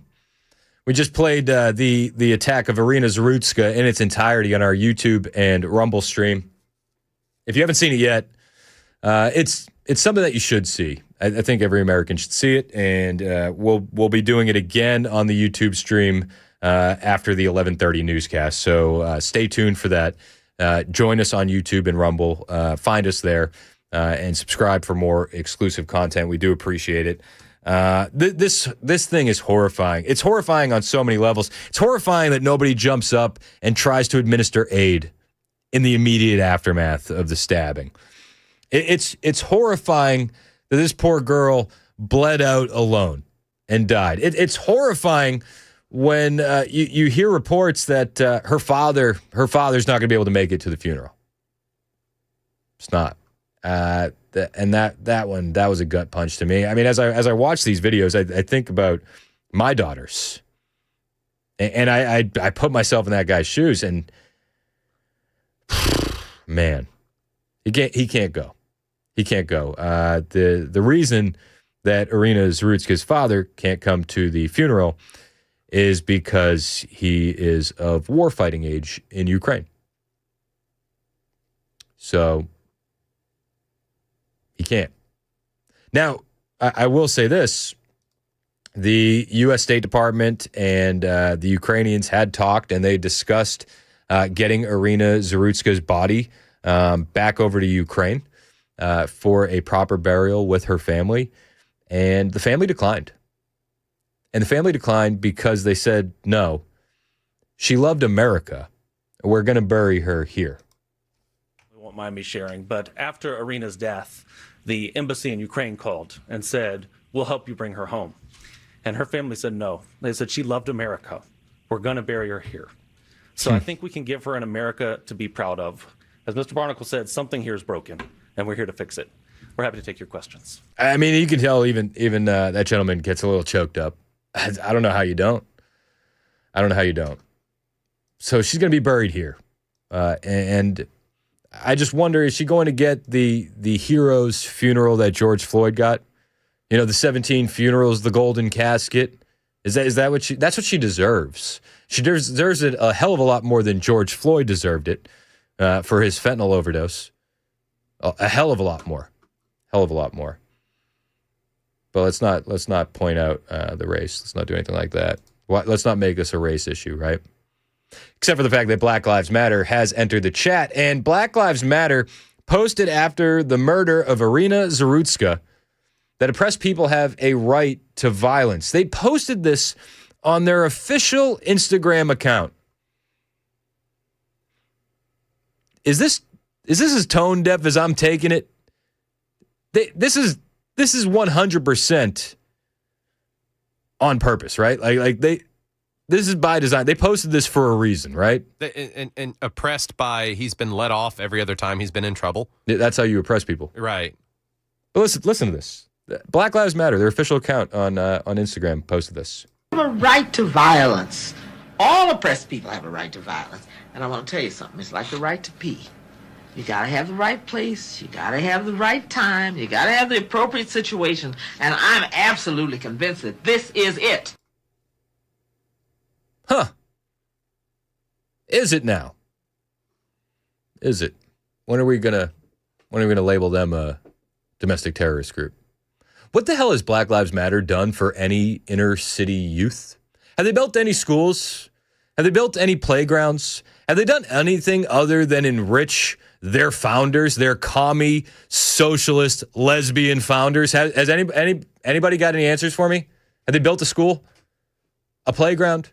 A rec center where the kids can feel safe? Anything? The biggest grift in American history is Black Lives Matter. It's disgusting. But they don't want, they want to focus on the racism from white people. White people are racist. White people are racist. Van Jones was on CNN, and he said that Charlie Kirk, can you believe it? Charlie Kirk is race-mongering, saying that this was intentionally a targeted attack against a white woman by a black man. And it's like, Van, did you hear the audio where he said, I got that white girl, I got that white girl? I don't want to really make this about race, but I mean, the facts are the facts are the facts. Are they not? Are they not? I don't care what color the killer is. He should have never been released. But Van Jones has a problem with Charlie Kirk pointing out facts. We don't know why that man did what he did. And for Charlie Kirk to say, we know he did it because she's white, when there's no evidence of that, it's just pure race-mongering, hate-mongering. Race-mongering and hate-mongering. There's no evidence that he attacked her because she's a white girl. We're not allowed to point this out? We're not allowed to highlight the video where he's walking down the train, blood dripping from his knife, repeating over and over, I got that white girl. Just ignore this.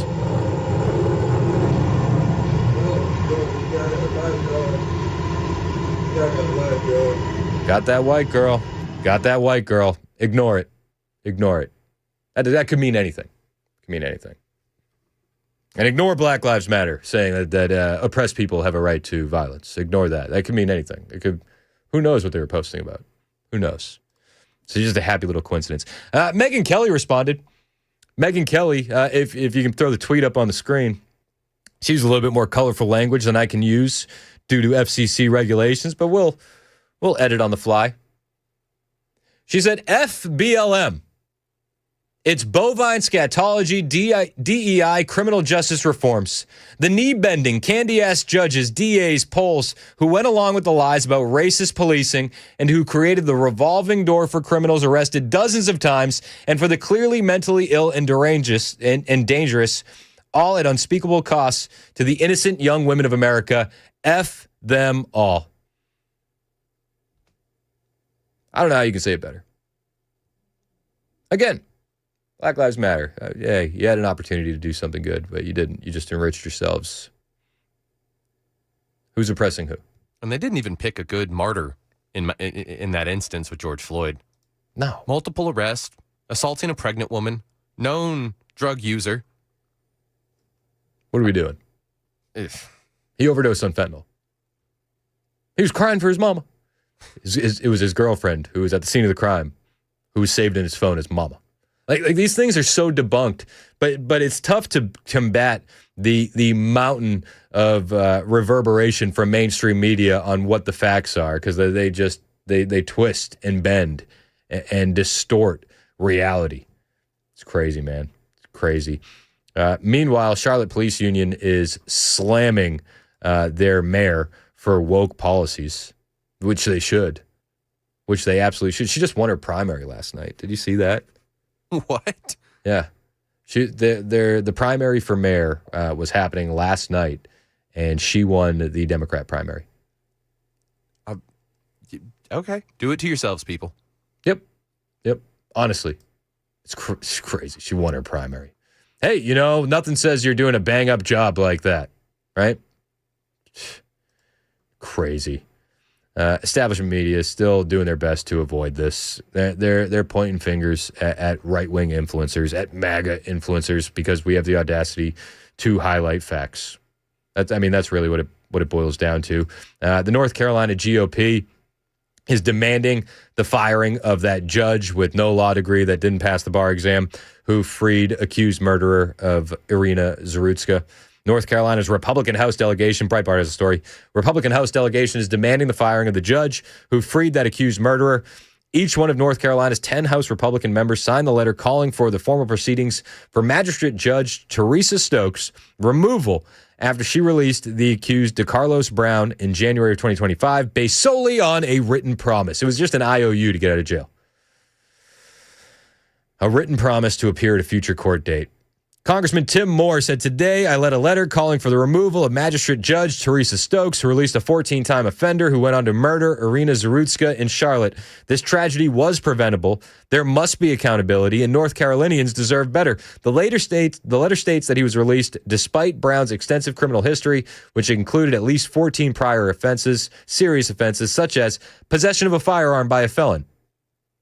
You could stop right there. Possession of a firearm by a felon. He's going to be a danger to the public. You could stop there. Robbery with a dangerous weapon. Physical assault of his own sister. Brown could have been held or required to post bail on a misdemeanor charge involving that 911 call where he demanded the police investigate man-made materials that he claimed were controlling him from inside his body.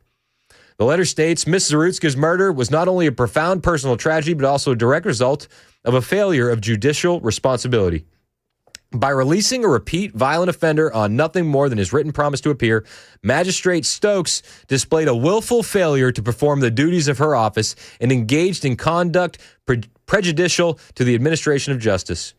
The letter addressed to Roy H. Wiggins, Chief Judge, North Carolina Judicial District 26, says, we urge you to commence formal removal proceedings against Magistrate Judge Teresa Stokes. We further request that the court conduct a thorough review of her prior bond determination to assess the full extent of misconduct. I think that that's an important point. How many other violent offenders has this woman released? How many? Honestly, if you're willing to let a guy with 14 previous arrests, a felon who was in possession of a firearm, a guy who was arrested for beating up his own sister, armed robbery, if you're willing to let that guy go, where do you draw the line? And how many other violent offenders had you released onto the streets of Charlotte, North Carolina? It's a question that needs to be asked. The FBI is looking into it, investigating the brutal, senseless, and most tragic of all, preventable attack. Brown's history demanded that he be held in prison or institutionalized. He was obviously comfortable with violence, had no regard for the consequences of his actions. Why would he? He had gotten away with it so many times. The Democrat-run system in Charlotte's Mecklenburg County had him. They had him, and they knew what they had, as the letter makes clear. In 2014, he was sentenced to 5 years in prison for robbery with a dangerous firearm. The January charge, a Class 1 misdemeanor, arose after Brown became combative with police officers. Yet despite his history of violent and unstable behavior, Magistrate Stokes released Brown without requiring bond or imposing any meaningful conditions to safeguard the public. When it comes to people's rights, especially in the criminal justice system, I am a bleeding heart liberal, but that stops once you're convicted, especially of violence of some kind or sexual assault. Once you're convicted, you got to go away. Maybe not forever, but I'm all for 3 strikes and you're out. Brown is 34 years old, has been arrested 14 times. He had no business being on the streets. None. The people of Charlotte need to wake up and stop voting for Democrats. This is not your dad's Democrat Party. Today's Democrats are radical extremists who want violent criminals on the street, your city flooded with unvetted illegal aliens. They want to queer your kids, expose them to gay porn, allow sicko men dressed in drag to perform before them. Wake up, Charlotte. That article is from Breitbart.com. Hell of an article. Where's the lie? Where's the lie? Today's Democrat Party is radical. Today's Democrat Party is dangerous. Today's Democrat Party, I believe, is a threat to the United States of America. And it's stories like these that highlight that. Where's the lie? 1051. Super Talk, 99.7 WTN.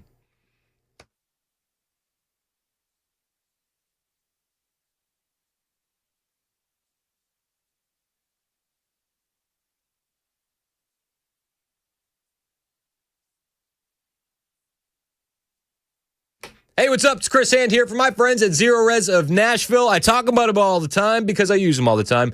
I got 4 kids and 2 dogs. Do you have any idea what my carpets go through? At times, I feel bad for the carpets. I do. It's like a war zone in there, especially now that we're in baseball season. So much dirt is being brought home from the baseball fields. I feel like the kids are secretly plotting a field of dreams in the backyard. But maybe not, because they bring it all in the living room. On the carpet, on the rugs, on the upholstery. It's like, dude, guys, take the cleats off. I used to get a lot more stressed out. Now I don't. I know I can call Zero Res anytime. They'll come through with their exclusive ZR water. No soap, no harsh chemicals, no residue, which means my carpets and my upholstery isn't just going to look insanely clean. It's going to stay clean longer. So then the kids can sprawl out on the floor. Dogs can roll around. I don't have to worry about what's in the fibers. It's not just carpets. They do air ducts, tile, rugs, upholstery, the works. Perfect for your back-to-school season. When you're taking your home back after summer chaos, right now you can get fantastic deals, just like 4,500 Google reviews tell you. 98% on Facebook recommendations. Zero Res is the highest rated in town. They always do it at a great price. Find out what they can do your house for. ZeroResNashville.com or give them a call, 615-535-9376. 615-535-9376. ZeroResNashville.com.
Thank you, Joan Jones. 10:58 on Super Talk 99.7 WTN. My name is Chris Hand. The show is brought to you by Better Water LLC, water filtration systems, water softeners, betterwater.com.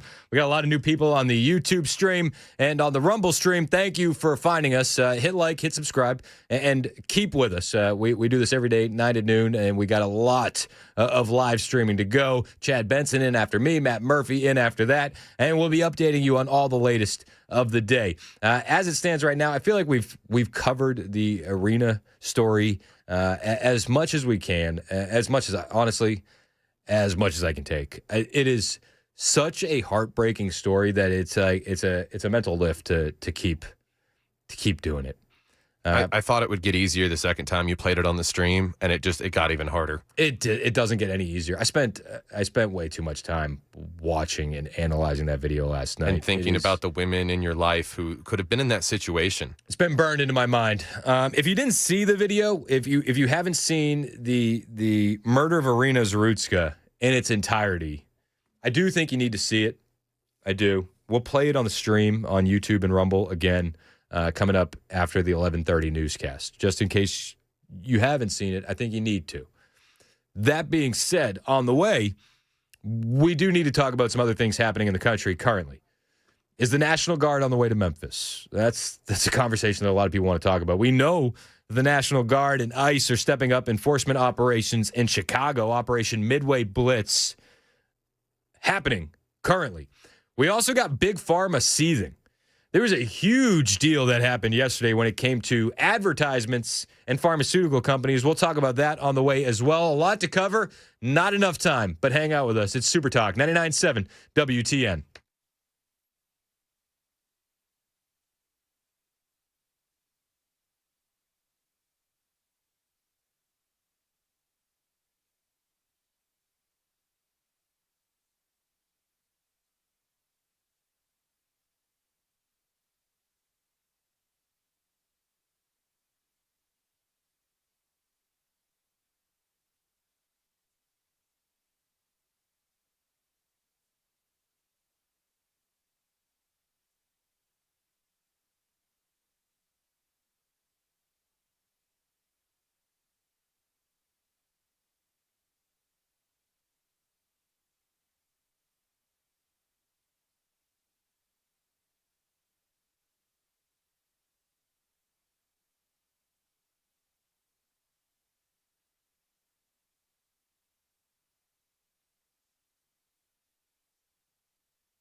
It's 11:06 on Super Talk 99.7 WTN. Hey, how are you? My name's Chris Hand. The show is brought to you by our friends at Better Water LLC. Water filtration systems, water softeners, betterwater.com. That's where you can get those. Buy your water filter from Patriots that don't hate you. That's what we always say you should do. A couple things that we need to get to.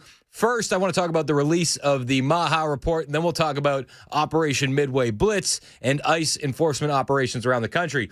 Yesterday, we had a big deal. The Maha report dropped. RFK Jr. and the Make America Healthy Again Commission, they unveiled 128 recommendations in the latest update to the Maha strategy report. This all went down yesterday. It's a full-scale attack on forces poisoning America's health. This is how the Vigilant Fox puts it. They put together an awesome Twitter thread that breaks everything down. Conference opens yesterday, grim picture of America's health, gut-wrenching numbers about how 76.4% of Americans are suffering from a chronic disease. When JFK was president, it was 11%. In 1950, it was 3%. It's not a good look. It's not a good look. Say we have the highest chronic disease burden of any country in the world, and we spend more on healthcare than any country in the world. These are things that we knew.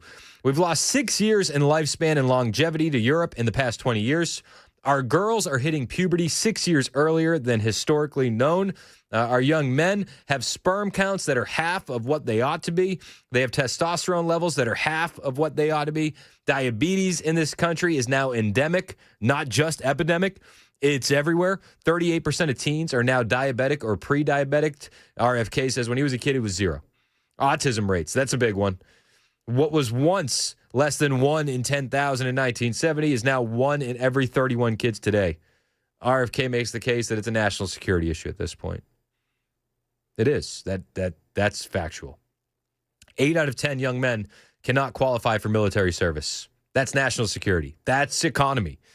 He says it's wrecking this country. It's an existential crisis for our country. But he says that they're doing something about it. Dr. Jay Bhattacharya, NIH director, previously warned that America's children were facing a nightmare scenario. Now he says the tide is finally turning. This is all from yesterday's Maha Report Commission, saying, how can we keep our kids healthy?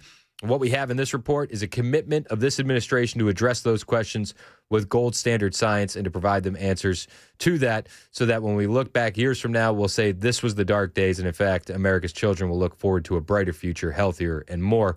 FDA Director Marty McCary, he spoke a few words, calling this an amazing day, an amazing report, what they've had, saying that America is finally getting off the hamster wheel of prescribing drugs for health while ignoring the root causes. If you want to read the full Maha report, you can find it on my Twitter account. I've retweeted it at Chris Hand on Air. The big takeaway from yesterday, though, wasn't just the Maha report. The Maha report was great. A lot of things that have already been previously outlined. But the big thing yesterday that happened was an executive order from President Trump, and it was going after big pharma companies, cracking down on how they advertise and how the advertisements are deceptive.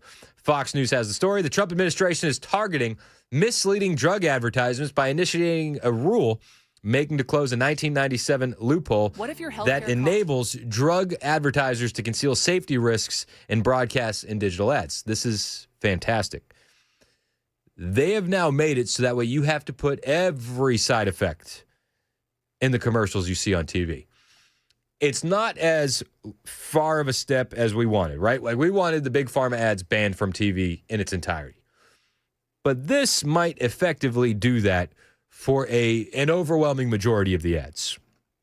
RFK broke it down yesterday, and he said what this rule is going to do is it's going to make some of these ads 4 minutes long. And I don't know if you know anything about ads, but they run typically in 15, 30, and 60-second intervals. 4-minute ads aren't conducive to a good product. They're just not. RFK addressed what this executive order means specifically during an interview with Fox News after the signing of the executive order, and he broke it all down with Brett Baer. This is RFK Jr. yesterday. Oh, hang on. I got way too much audio running in the background. That's my fault. That's on me. and I apologize. This is RFK Jr. breaking down the executive order. Secretary, thanks for the time. Thank you for having me. The president just signed an executive order making some news here when it comes to pharmaceutical ads. The president just signed an executive order that's an historic change in the way that pharmaceutical advertising is done on television. And the order basically reinstates or gives us now the opportunity to reinstate the 1997 rules. Prior to 1997, pharmaceutical advertisers were required to put all the side effects on their ads. Many of them didn't advertise because it lengthened because of what it did to the length of the advertising. And the removal of that requirement in 1997, FDA changed the rule to allow them to report the side effects on a website or on a telephone. And they only had to report a few of them on television. And that triggered a proliferation of these ads. There's only 2 countries in the world that allowed direct-to-consumer advertising by pharmaceutical companies on television. We're one of those countries. New Zealand is the other. It's had a disastrous impact on human health, on people's relationships with their doctors, and really on the entire gestalt where Americans are led to believe that there's a pill for every ill, and that you don't have to exercise, you don't have to pay attention to your diet. Whatever goes wrong with you, you can fix with a drug. This is massive. This is massive. One of the biggest problems with COVID and the pandemic was we didn't think that we were getting authentic information from any of these news sources because their biggest advertisers were big pharma companies. That was a huge issue. And a lot of the revenue from these news corporations comes from pharmaceutical ads. It's going to make it harder for them to advertise. Nobody's going to buy a 4-minute spot block. They're just not. It's never going to happen. It's never going to happen. This is a big deal. Not as far as we wanted to take it, but this is a massive step in the right direction. And we should celebrate this. We should absolutely celebrate this. How hard it's going to make these advertisers' lives when they want to put this stuff out there. It's going to be tough. RFK Jr. was asked directly, well, what does this mean for the pharma companies and how they advertise specifically? They're going to have to report all their side effects. In some cases, that might create an advertisement that's 4 minutes long. Let's go. Back prior to 1997, advertising in magazines had page after page after side effects reported. And so we don't know exactly what it will do, but we know it's going to be better for the health of Americans. I'm here for it. I'm here for it. You already see the ads now, and it's like, they're just insane. People be dancing. Like Activia. It's like, woo. Well, for Activia, I get. I would be dancing if that helped me remove a blockage. But then they'll be like, side effects include anal leakage. It's a side effect you don't want. I mean, they already do some side effects, but if they do all the side effects. That's why they had they'll speed the audio up, and it's. Yeah, I wonder what. So they said that the crackdowns are going to be coming swift and heavy because of this. Dr. Marty Makary, FDA, said they have a system where they would send warnings out to the advertisers for false ads, but they didn't really do it. Again, it goes back to Democrats not enforcing rules on the books, right? And I say Democrats, Republicans too in this case. But we have rules on the books that don't get enforced, and then everything goes haywire. We've seen this so many times. We could go down the list. Big city crime, open borders, the pharmaceutical industry. That is changing. This is going to be much more aggressive. And the FDA Commissioner, Marty Makary, he took to Twitter yesterday to say that this is going to be tough on them, and they're sending out warning letters to companies that aren't abiding by the rules. Today, the FDA is taking action to rein in misleading direct-to-consumer drug ads. For far too long, these ads have distorted the doctor-patient relationship and have created artificial demand for medications, regardless of their clinical appropriateness. In recent years, the FDA has increasingly been lax in its enforcement approach. It used to be that the FDA would send more than 100 warning letters each year, and misleading ads were rare. But over time, enforcement waned. In 2023, the FDA sent just one warning letter. That's weird. And last year, it was 0. Well, it's a Zero. new day. The FDA is sending approximately 100 enforcement action letters today, and thousands of letters warning the industry, including online pharmacies, who have increasingly been promoting drugs with no mention of side effects at all. Some create a misleading impression in direct violation of existing FDA regulation. We are taking drug marketing claims seriously and making our regulatory standards transparent. Ultimately, we believe that decisions about what drugs to take belong between a patient and their doctor. Amen. I mean, that's how it should be, and we should have all the information available to make the best decision for ourselves. It's a risk-reward analysis. You can't do that the right way without all the info. You just can't. The other big discussion from yesterday's MAHA report was the vaccine injury reporting system. This is a big deal. RFK Jr. is saying that we're changing how vaccine injuries are treated in this country from an old stance of just ignoring and pretending that they're not there to how they're going to be handling it moving forward. This is RFK yesterday. A surveillance system where you're going to see the vaccine injuries. Under the current system, most of those vaccine injuries will remain invisible, and we will not be able to understand the risk profile of those products and do something about it. None of the people who reported injuries are ever followed up with.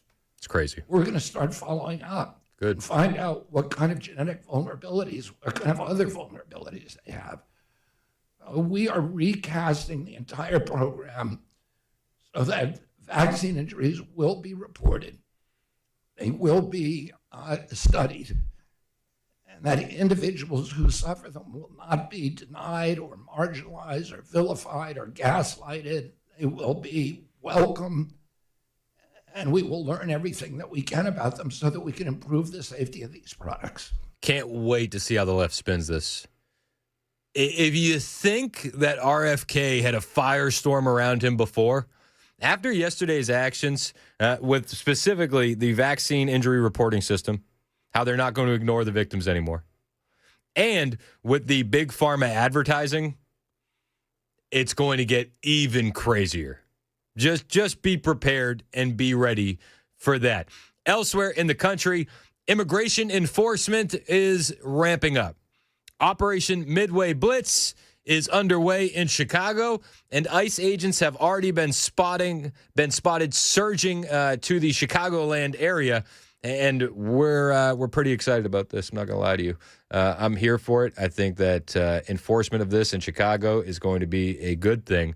We'll see what happens, but this is Fox News reporting on it this morning. The surge has begun. You can see the new ICE vehicles on the streets here in Chicago. We're just outside the Cook County Courthouse, but that surge is part of the ICE-led Operation Midway Blitz that they say is in honor of a beautiful young Chicago woman, Katie Abraham, who was killed by an illegal alien drunk driver back in January of this year. And while we are getting reaction from Illinois Senator Dick Durbin, who says that this blitz won't make Chicagoans safer, let me show you this video. Early this morning, I was out with one of ICE's teams, and we arrested this individual. His name is Juan Gaspar, and he is a 43-year-old illegal alien from Mexico. He has been convicted in 2024 of forcibly sexually assaulting a child under the age of 13. Now, just a reminder, J.B. Pritzker and Mayor Brandon Johnson, they say that they don't need any help in Chicago. Everything's fine. Don't worry about it. Meanwhile, ICE is picking up child rapists off the street. I wonder if this guy had any priors. If he did, he would have been released right back into the community, because that's what they do in these Democrat blue cities. And then they vilify the Trump administration, ICE, and DHS for going and getting these individuals. You paying attention? I hope you are. It's 11:21 on Super Talk 99.7 WTN. On the way, join us on YouTube and Rumble. If you have not seen the horrific video of Iryna Zarutska's murder, we will play it in its entirety for you. It's something that every American needs to see. We're going to play it exclusively on YouTube and Rumble after the newscast with Ken Weaver at 11:30. There's a lot of news to get to, but this is something that you can't miss. You need to see. I've been texting with the guys all morning. Matt Murphy says, he's like, it's heartbreaking. It's heartbreaking, especially right at the end where you see her hand come up and she's reaching for help that's not there. I was texting with Mandis, too. Mandis said, man, tried to watch it. Couldn't bring myself to do it. I said, you need to. You need to. But Mandis is in the same spot as me, man. It's like, we got girls. We got daughters. Anybody that has a daughter that watches this, it's just, try and tell me how that doesn't feel like a gut punch. It does. It's heartbreaking. You need to see it. You need to see it. There's not much else I can say about it. I think that you just need to watch it, and then you need to show a friend and say, this is the result of Democrat policies. The same Democrat policies that allow an illegal alien child rapist on the streets of Chicago. This is what the Trump administration's fighting against. I hope people remember come midterms. I hope they do. It's 11:22. Super Talk, 99.7 WTN.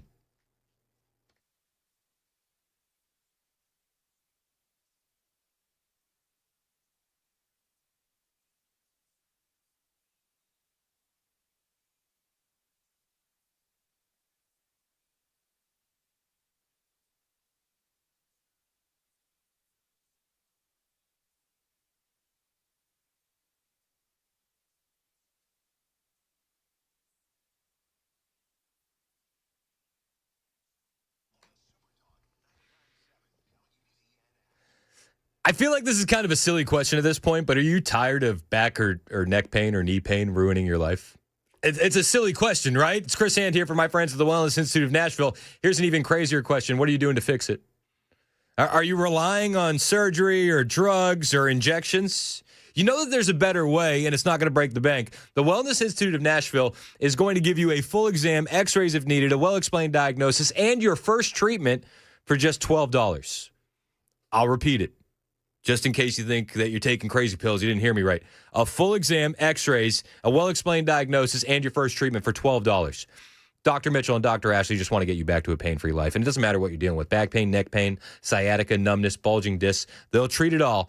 And they'll treat it with non-surgical spinal decompression, robot lasers, and even anti-gravity machines. What you won't find is the surgery, the injections, the painkillers. It's time to grab your MRI and get ready to finally understand your condition and fix it. That's the important part. Bold, underlined, italicized. Let's fix your condition today. Call the Wellness Institute of Nashville, 615-246-5009. That's 615-246-5009. I'm Chris Hand, and the Wellness Institute of Nashville has my seal of approval on this deal that will change your life. Painisbad.com.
Thank you, Joan Jones. 1127, Super Talk 99.7 WTN. Hey, how are you? It's Chris Hand. Show's brought to you by Better Water LLC. Water filtration systems, water softeners, betterwater.com. We got Joan in the newsroom. We got Sam Rutherford producing today in for Mason Fleming. What's up, Sam? Nothing much, man. Hey, why do we need those water filters again? Well, you need water filtration systems for reasons. I don't like them putting chemicals in the water that turn the friggin' frogs gay. And that is a reason. Betterwater.com. Have you been just itching to press that button all show? I literally have been waiting every time you've mentioned Better Water, like, when can I hit the button? Did you see that we hit it yesterday when we had Gino Bolso in? Oh, no. So I like to do stuff to make the guys running for office feel a little bit uncomfortable and kind of like it's like a vibe check. So I say, like, if you think it's funny, then I probably like you. But if, like, you're a little bit uncomfortable, I'm a little bit hesitant. How'd he take it? Felt like he was a little uncomfortable. Felt like he was a little uncomfortable. Which is interesting considering the suit he's handling for Williamson County right now. I think that you need to understand the memes and the culture. Exactly. If you want to be an elected representative in the MAGA movement. And if anyone wants to criticize Chris for that statement, the Greeks, the great philosophers, they believe the same thing. Yeah, everybody does. That's where he's getting it from. Yeah, it's memology 101. On the way, if you haven't watched this on YouTube or Rumble before, I suggest that you hop over there and join us on the live stream. After the newscast with Joan, which is coming up in about, what we got, a minute and a half, we're going to, on the YouTube and Rumble stream, for the final time today during the broadcast, we are going to play the entire horrific scene that played out on that Charlotte train. The video was leaked yesterday, and it's a hard watch, and it gets harder every time you see it. I'm not going to lie to you. And part of me feels bad for the individuals that are in the YouTube and the Rumble stream for the whole show, because we got those guys that stick around for the entire stream. We love you guys. And I feel bad for, playing this once an hour on the stream, because, again, it's almost instinctive that you want to look away. It's everything in you is just reviled. Like when you see this, it's just, it's awful. It feels like your heart's being ripped out. It feels like a gut punch. But we need to pay attention to this stuff. We need to watch this. We need to see the face of evil. And we have to talk about the Democrat policies that led to it. We have to. This is the example of what happens with Democrats' soft on crime policies. It's not a race thing. It's a not holding criminals accountable thing. This guy should have never been on the streets. If you haven't seen the video in its entirety, please jump on YouTube, jump on Rumble, and watch this with us after the newscast. It's not an easy watch. It's not an easy watch. But it's something that you got to see. It's something everybody needs to see. It's 11:30. Super Talk, 99.7 WTN.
For soft on crime policies for the suspect being out on the streets. They believe that this is an instance where they argue that Democratic policies in big cities around the country incentivize letting people who have clear mental health issues out of police custody rather than having them behind bars where they will not be harming people. The suspect, Carlos Brown, is facing a felony charge and the death penalty if convicted. The Labor Department's Office of Inspector General has announced it will review how the Bureau of Labor Labor Statistics collects its data. That probe comes after President Trump fired the agency's former head in response to volatile monthly jobs reports and after a nearly 1 million downward revision of its estimate of new jobs during the Biden administration's final year. That's the latest news. Weather's next. I'm Joan Jones, WTN News.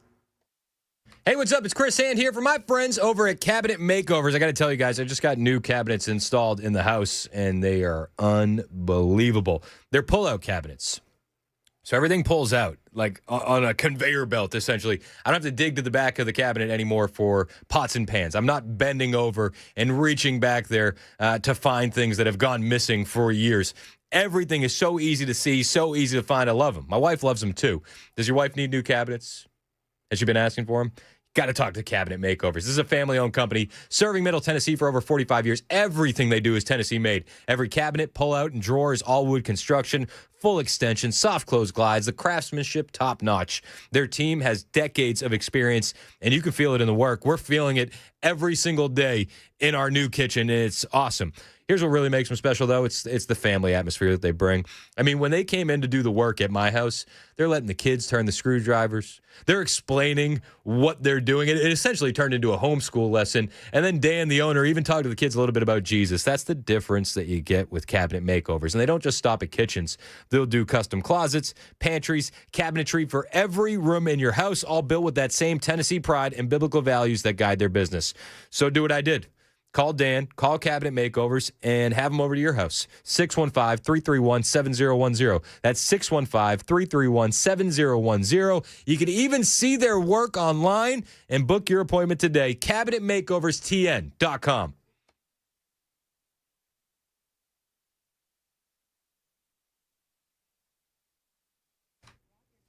Back on the stream? All right, we are back on the stream, and thank you for joining us here.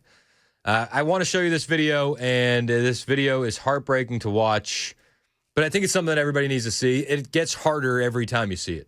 It gets, honestly, Sam, we've watched it how many times now? It gets harder every time. It's just every single painful. Time. So without further ado, this is what happened on that Charlotte light rail train in its entirety. It's about 49 seconds.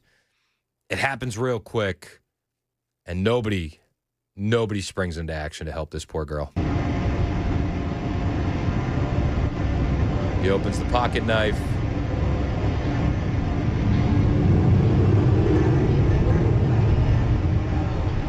The look of fear. One individual springs up to leave the area. And she's left there, alone. You hear him saying, "I got that white girl." She slumps over in her seat. Alone. And you can see her hand here reaching out for somebody, something, some help. And that help never came. It never came. It never came. People on the train, if you watch from another angle, they do nothing. You can see 1, 2, 3, 4, 5 people. They all witness what happened. They do nothing. This guy backs up. He doesn't want to get stabbed, but he leaves. This woman won't even make eye contact. She gets up to leave. Nobody helped her. One individual did come to her aid, albeit too late. And it was a black guy on the train, and there's photos of him trying to help her, but it was too late. It was just too late. President Trump on Truth Social says the animal who violently killed the beautiful young lady from Ukraine who came to America searching for peace and safety should be given a quick, there is no doubt, trial and only awarded the death penalty. There can be no other option. President Donald J. Trump, I agree with that. Public hangings when? Thanks for joining us on the stream. Hit like, hit subscribe. I feel guilty even saying that, but it's a thing of habit. Sorry. Don't even do it. We'll be back with more in a minute.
It's 11:38, Super Talk 99.7 WTN. My name is Chris Hand. The show is brought to you by Better Water LLC, water filtration systems, water softeners, betterwater.com.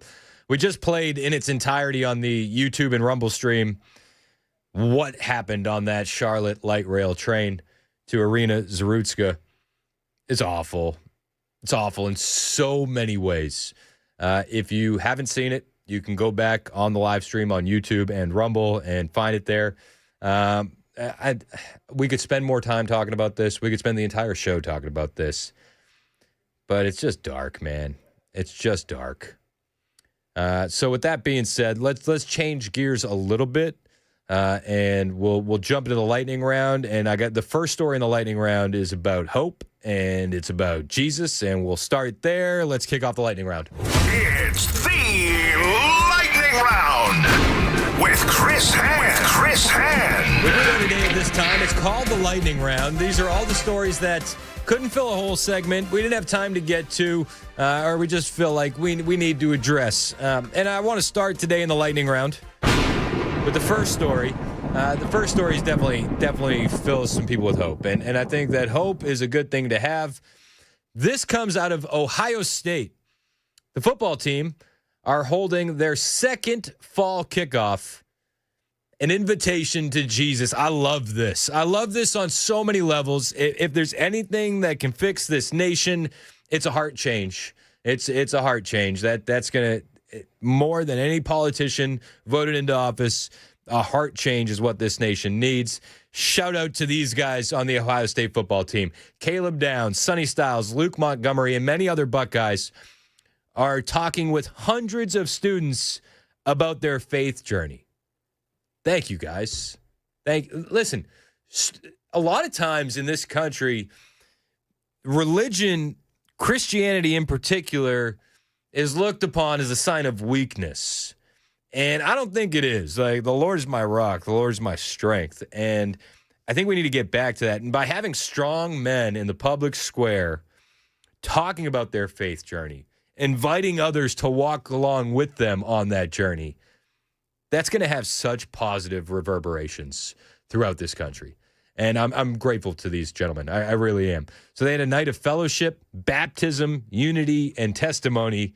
This is what it sounded like on the campus of The Ohio State. If you're watching us on the stream, you just see a field of people, a sea of people praying, worshiping, and meeting Jesus. A lot of meeting Jesus for the first time. And I mean, like, after a day that we've had with the topic and the content and the subject matter, a story like this can restore some faith, can restore some hope, and I hope it does. And tell you what, it's a mixed crowd, man. I don't see black, I don't see white, not seeing Asian, I'm seeing Christians. God's children. Amen. Amen. We're all made in the image of God. And this is just a beautiful example of that. Had to highlight it for you in the lightning round. In the lightning round. Sam, in the lightning round. We need more lightning. We need a lot more lightning. Got another story for you here in the lightning round. This one is bat bleep crazy. You ready for this? Hit me with it. Custody battle between a mom and a dad, right? We've heard of these. Nothing shocking there. But the dad kidnapped the kids and spent 4 years on the run, hiding in the woods. Hey, kids, we're going camping. It's a crazy story. It's a crazy story. Heartbreaking ending, too. And I feel for the daughter. We'll get to that in a second. After almost 4 years on the run with his children, 9, 10, and 12, fugitive Tom Phillips' life came to a violent end during a standoff with police on Monday. 3 kids, 9, 10, and 12. The dad was killed in a roadside shootout near the rural town of Piopio, New Zealand. I think that's how you say it. Police intercepted him and Jada, the eldest, the 12-year-old, on a quad bike following an armed farm supply store robbery. When officers deployed road spikes, Phillips opened fire at close range, shooting one of the officers in the head, leaving him with critical injuries. Backup returned fire, killing him instantly, all in front of his daughter, which is the worst part of all of this, that she had to be, just subjected to that. But the story is insane. Started all the way back in September of 2021. 34-year-old Tom Phillips vanished from his farm in the tiny coastal town of Maricopa, a population of just 69 people. People don't disappear in this town. They just don't. And he disappeared along with his 3 children. Hours later, his truck is found. This is in September 2021, abandoned nearby a beach. And then people are just fearing the worst, and they're thinking that this family got swept out to sea. That's not what happened. For 17 days, helicopters, ground crew, even the Navy were scouring the coastline for this family in 2021. Then Phillips and his children returned home unharmed. He told police they'd been camping in the bush to clear his head. Phillips was later charged with causing wasteful deployment of police resources over the incident. Police had then charged him, suggesting the initial disappearance was a warm-up to the next disappearance, a much more prolonged disappearance later in 2021. And they say that the first one, he was seeing how long he could last out there. Fast forward to December of 2021, Phillips disappears again with his 3 children. But unlike the first time, they didn't return. So since December of 2021 up until today, they were hiding in the woods, which is insane. He was scheduled to appear in court on the charge of wasting police resources for the September incident, but failed to show. He had a warrant issued for his arrest. By this time, Phillips didn't have legal custody of his children. Police believe that the disappearance was because of the ongoing custody battle between him and the kid's mom, Kat. From 2022 to 2025, Phillips evaded what became one of New Zealand's most high-profile manhunt. For years, he and his 3 children lived off the grid in the remote Waikato bush. In May of 2023, he allegedly robbed a bank with a shotgun. 4 months later, in August, he was captured on CCTV at a store disguised and driving a stolen UTE. CCTV captured him with his head and face completely covered by a beanie, reading glasses, and a mask. He paid cash for torches, batteries, seedlings, buckets, and gumboots. The children were not with him at that time. In October 2024, pig hunters in the dense bush near Maricopa encountered him and the kids. They later handed police photos showing Phillips armed with a rifle, while the children carried heavy packs, apparently living rough. These images were the first clear evidence in years that all 3 children were still alive and with their father. And despite a reward of $80,000, this guy was never caught. It was a happy little accident that he was caught to begin with. Investigators always believed that he and the children had remained close to Maricopa, the tiny settlement where he grew up. Given the length of time they survived through harsh winters and rugged terrain, police now believed he must have received outside assistance. Reports of sightings increased. One motorist claimed to have seen a man in camouflage walking with 3 children along State Highway 4 in February. Police later said that the lead was not Phillips or his children, but it was August. CCTV captured Phillips and one of his children breaking into a store using an angle grinder. They fled the scene on a quad bike, confirming once again the children were still with them. A few hours before dawn on September 8th, Phillips and his daughter Jada carried out another burglary at a farm supply store, and that's where things kind of went haywire. Police intercepted them using road spikes. When confronted, that's when Phillips opened fire at close range, shooting a police officer in the head. Backup officers returned fire, killing him at the roadside, all in front of his daughter.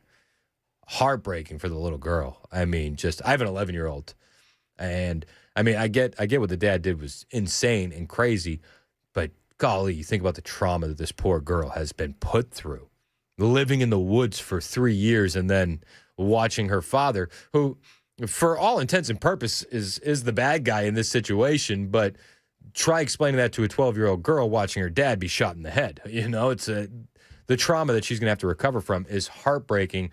The children are now in state custody, which I thought was a little bit odd in that they're not in the mom's custody, but the children are in the care of police and the New Zealand government's welfare agency.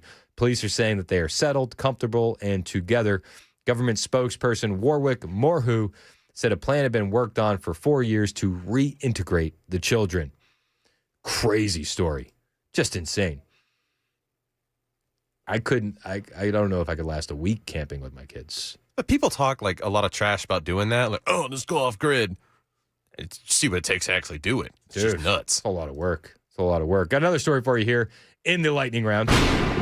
We talked about this yesterday a little bit. We had our friends from Turning Point USA in talking about how you can start a chapter, a Turning Point chapter that promotes conservatism and conservative ideals in high schools and colleges around the country. And I highlighted this story from Texas A&M where a professor had kicked a girl out of class for having a religious objection to the transgender rhetoric that was being pushed. Well, we have an update on that story. Per Governor Abbott, that Texas A&M professor who kicked that student out of class has been fired. And for that, we thank you. Nick Sorter had the story. Universities should not be woke indoctrination camps. I love to see the pendulum swing back to our side. This is another example, and hopefully other woke professors will take note. We're not putting up with these colleges becoming indoctrination centers anymore. Get them out. Throw them out into the cold. Get them out. Don't give them their coat. No coat. No coats. No coats. It's 11:50 on Super Talk 99.7 WTN. That does it with today's edition of the Lightning Round. We'll check in with Chad Benson, see what's coming up on his show momentarily right here on Super Talk 99.7 WTN.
I'm Pastor Alan Jackson, and I'm excited to invite you to join me for my brand new show on Super Talk 99.7 WTN. Every Sunday night from 7 to 8, I'll be talking about the week's news and headlines, but through a biblical lens. Together, we'll look at what's happening in our world and how God's Word can guide us through it. Join me, Pastor Alan Jackson, Sunday evenings at 7 on Super Talk 99.7 WTN, and you can listen on iHeartRadio and tune in.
Both Meta and TikTok expanding their features aimed at keeping younger users safe. Roads closed, fires, arrests, and tear gas in Europe. These stories and more coming up at noon on Super Talk 99.7 WTN. Slow news day, huh, Ken?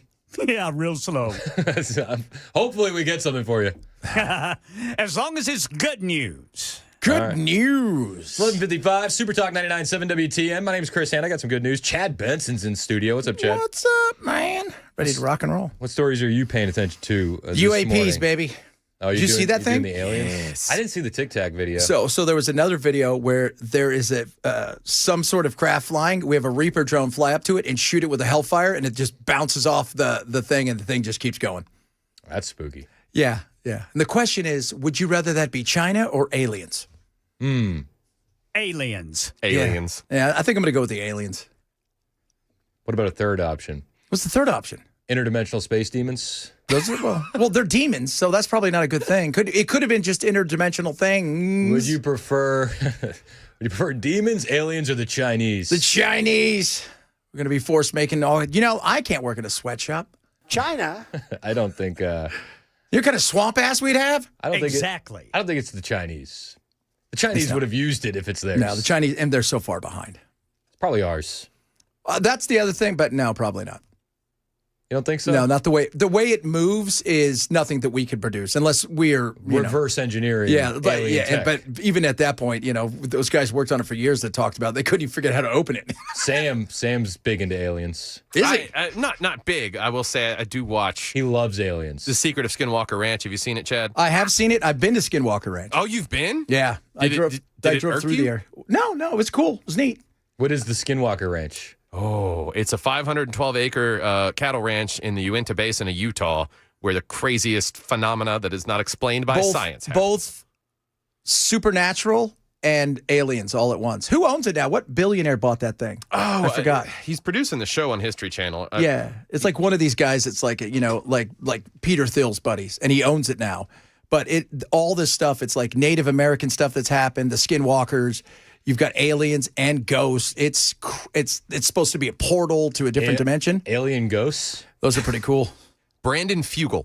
Yeah. So he's got a few bucks. He's just a Fugel. It's just a Fugel. It's a Fugel matter. His lead scientist has 5 or 6 degrees from the University of Alabama, and when he talks, it's almost funny. counts as one, right? Yeah. That's like an AA. Savage. How is it? I got an AA degree at Alabama. I think it's a different kind of AA degree, sir. I'm kidding, Crimson Tide. Roll Tide. Roll Tide. There you go. It's all smoothed over. That's it. It's all better. Let's be real. That's all. It's football U. It's football U. It's a football game with books. But everybody's more into the Southern colleges now than the Ivy Leagues. Well, because they do all of the where the girls go out and pledge, and they do the sorority stuff. That's why they're into it. Real girls. Yeah, real girls. Well, the Ivy League tends to just have girls who wear like mustaches. Well, and they have their button up and they have V-necks and they all look like Thelma, but not hot. Armpit hair. Yeah, those are hot. Not the sexy kind like the French ladies had in the 80s either. No. This is fight the patriarchy pit hair. Yeah, oh, that's the best kind. Yeah. I fight the patriarchy every day. Then I found out I was the patriarchy. I was like, no! Oh, and it's White Woman Wednesday. Oh, yeah, you do that. We got this girl named Kylie, and she is off the chain today. Can't wait to hear it. She's off the chain. She's so crazy. She has never not been offended, and everybody in the entire world is racist. If you're Chinese, white suppression. Right? Over here, it doesn't matter. When are we going to do like a Black Woman Tuesday? That'd be good. We could start with the official Black Lives Matter account. Did you see what they posted? What did they post? Today? They posted this. We have a right to violence. All oppressed people have a right to violence. And I want to tell you something. It's like the right to pee. You got to have the right place. You got to have the right time. You got to have the appropriate situation. And I'm absolutely convinced that this is it. Well, there you go. Who's oppressed? But black people. I think they're probably not going to. I don't think so. I don't think they're going to. I think the average black person's like, shut up, lady. What do you want? More money? I said it earlier. Black Lives Matter is the biggest grift in the history of the country. It's one of them. There's a lot of big grifts out there. It was pretty big, though. They didn't build one school. They didn't build one playground. They did buy a lot of houses. Everybody's a communist till you have a few $1 million. You're like, I'm not sharing with anybody. You're right. Chad's in next. It's 12 o'clock. This is Super Talk 99.7 WTN.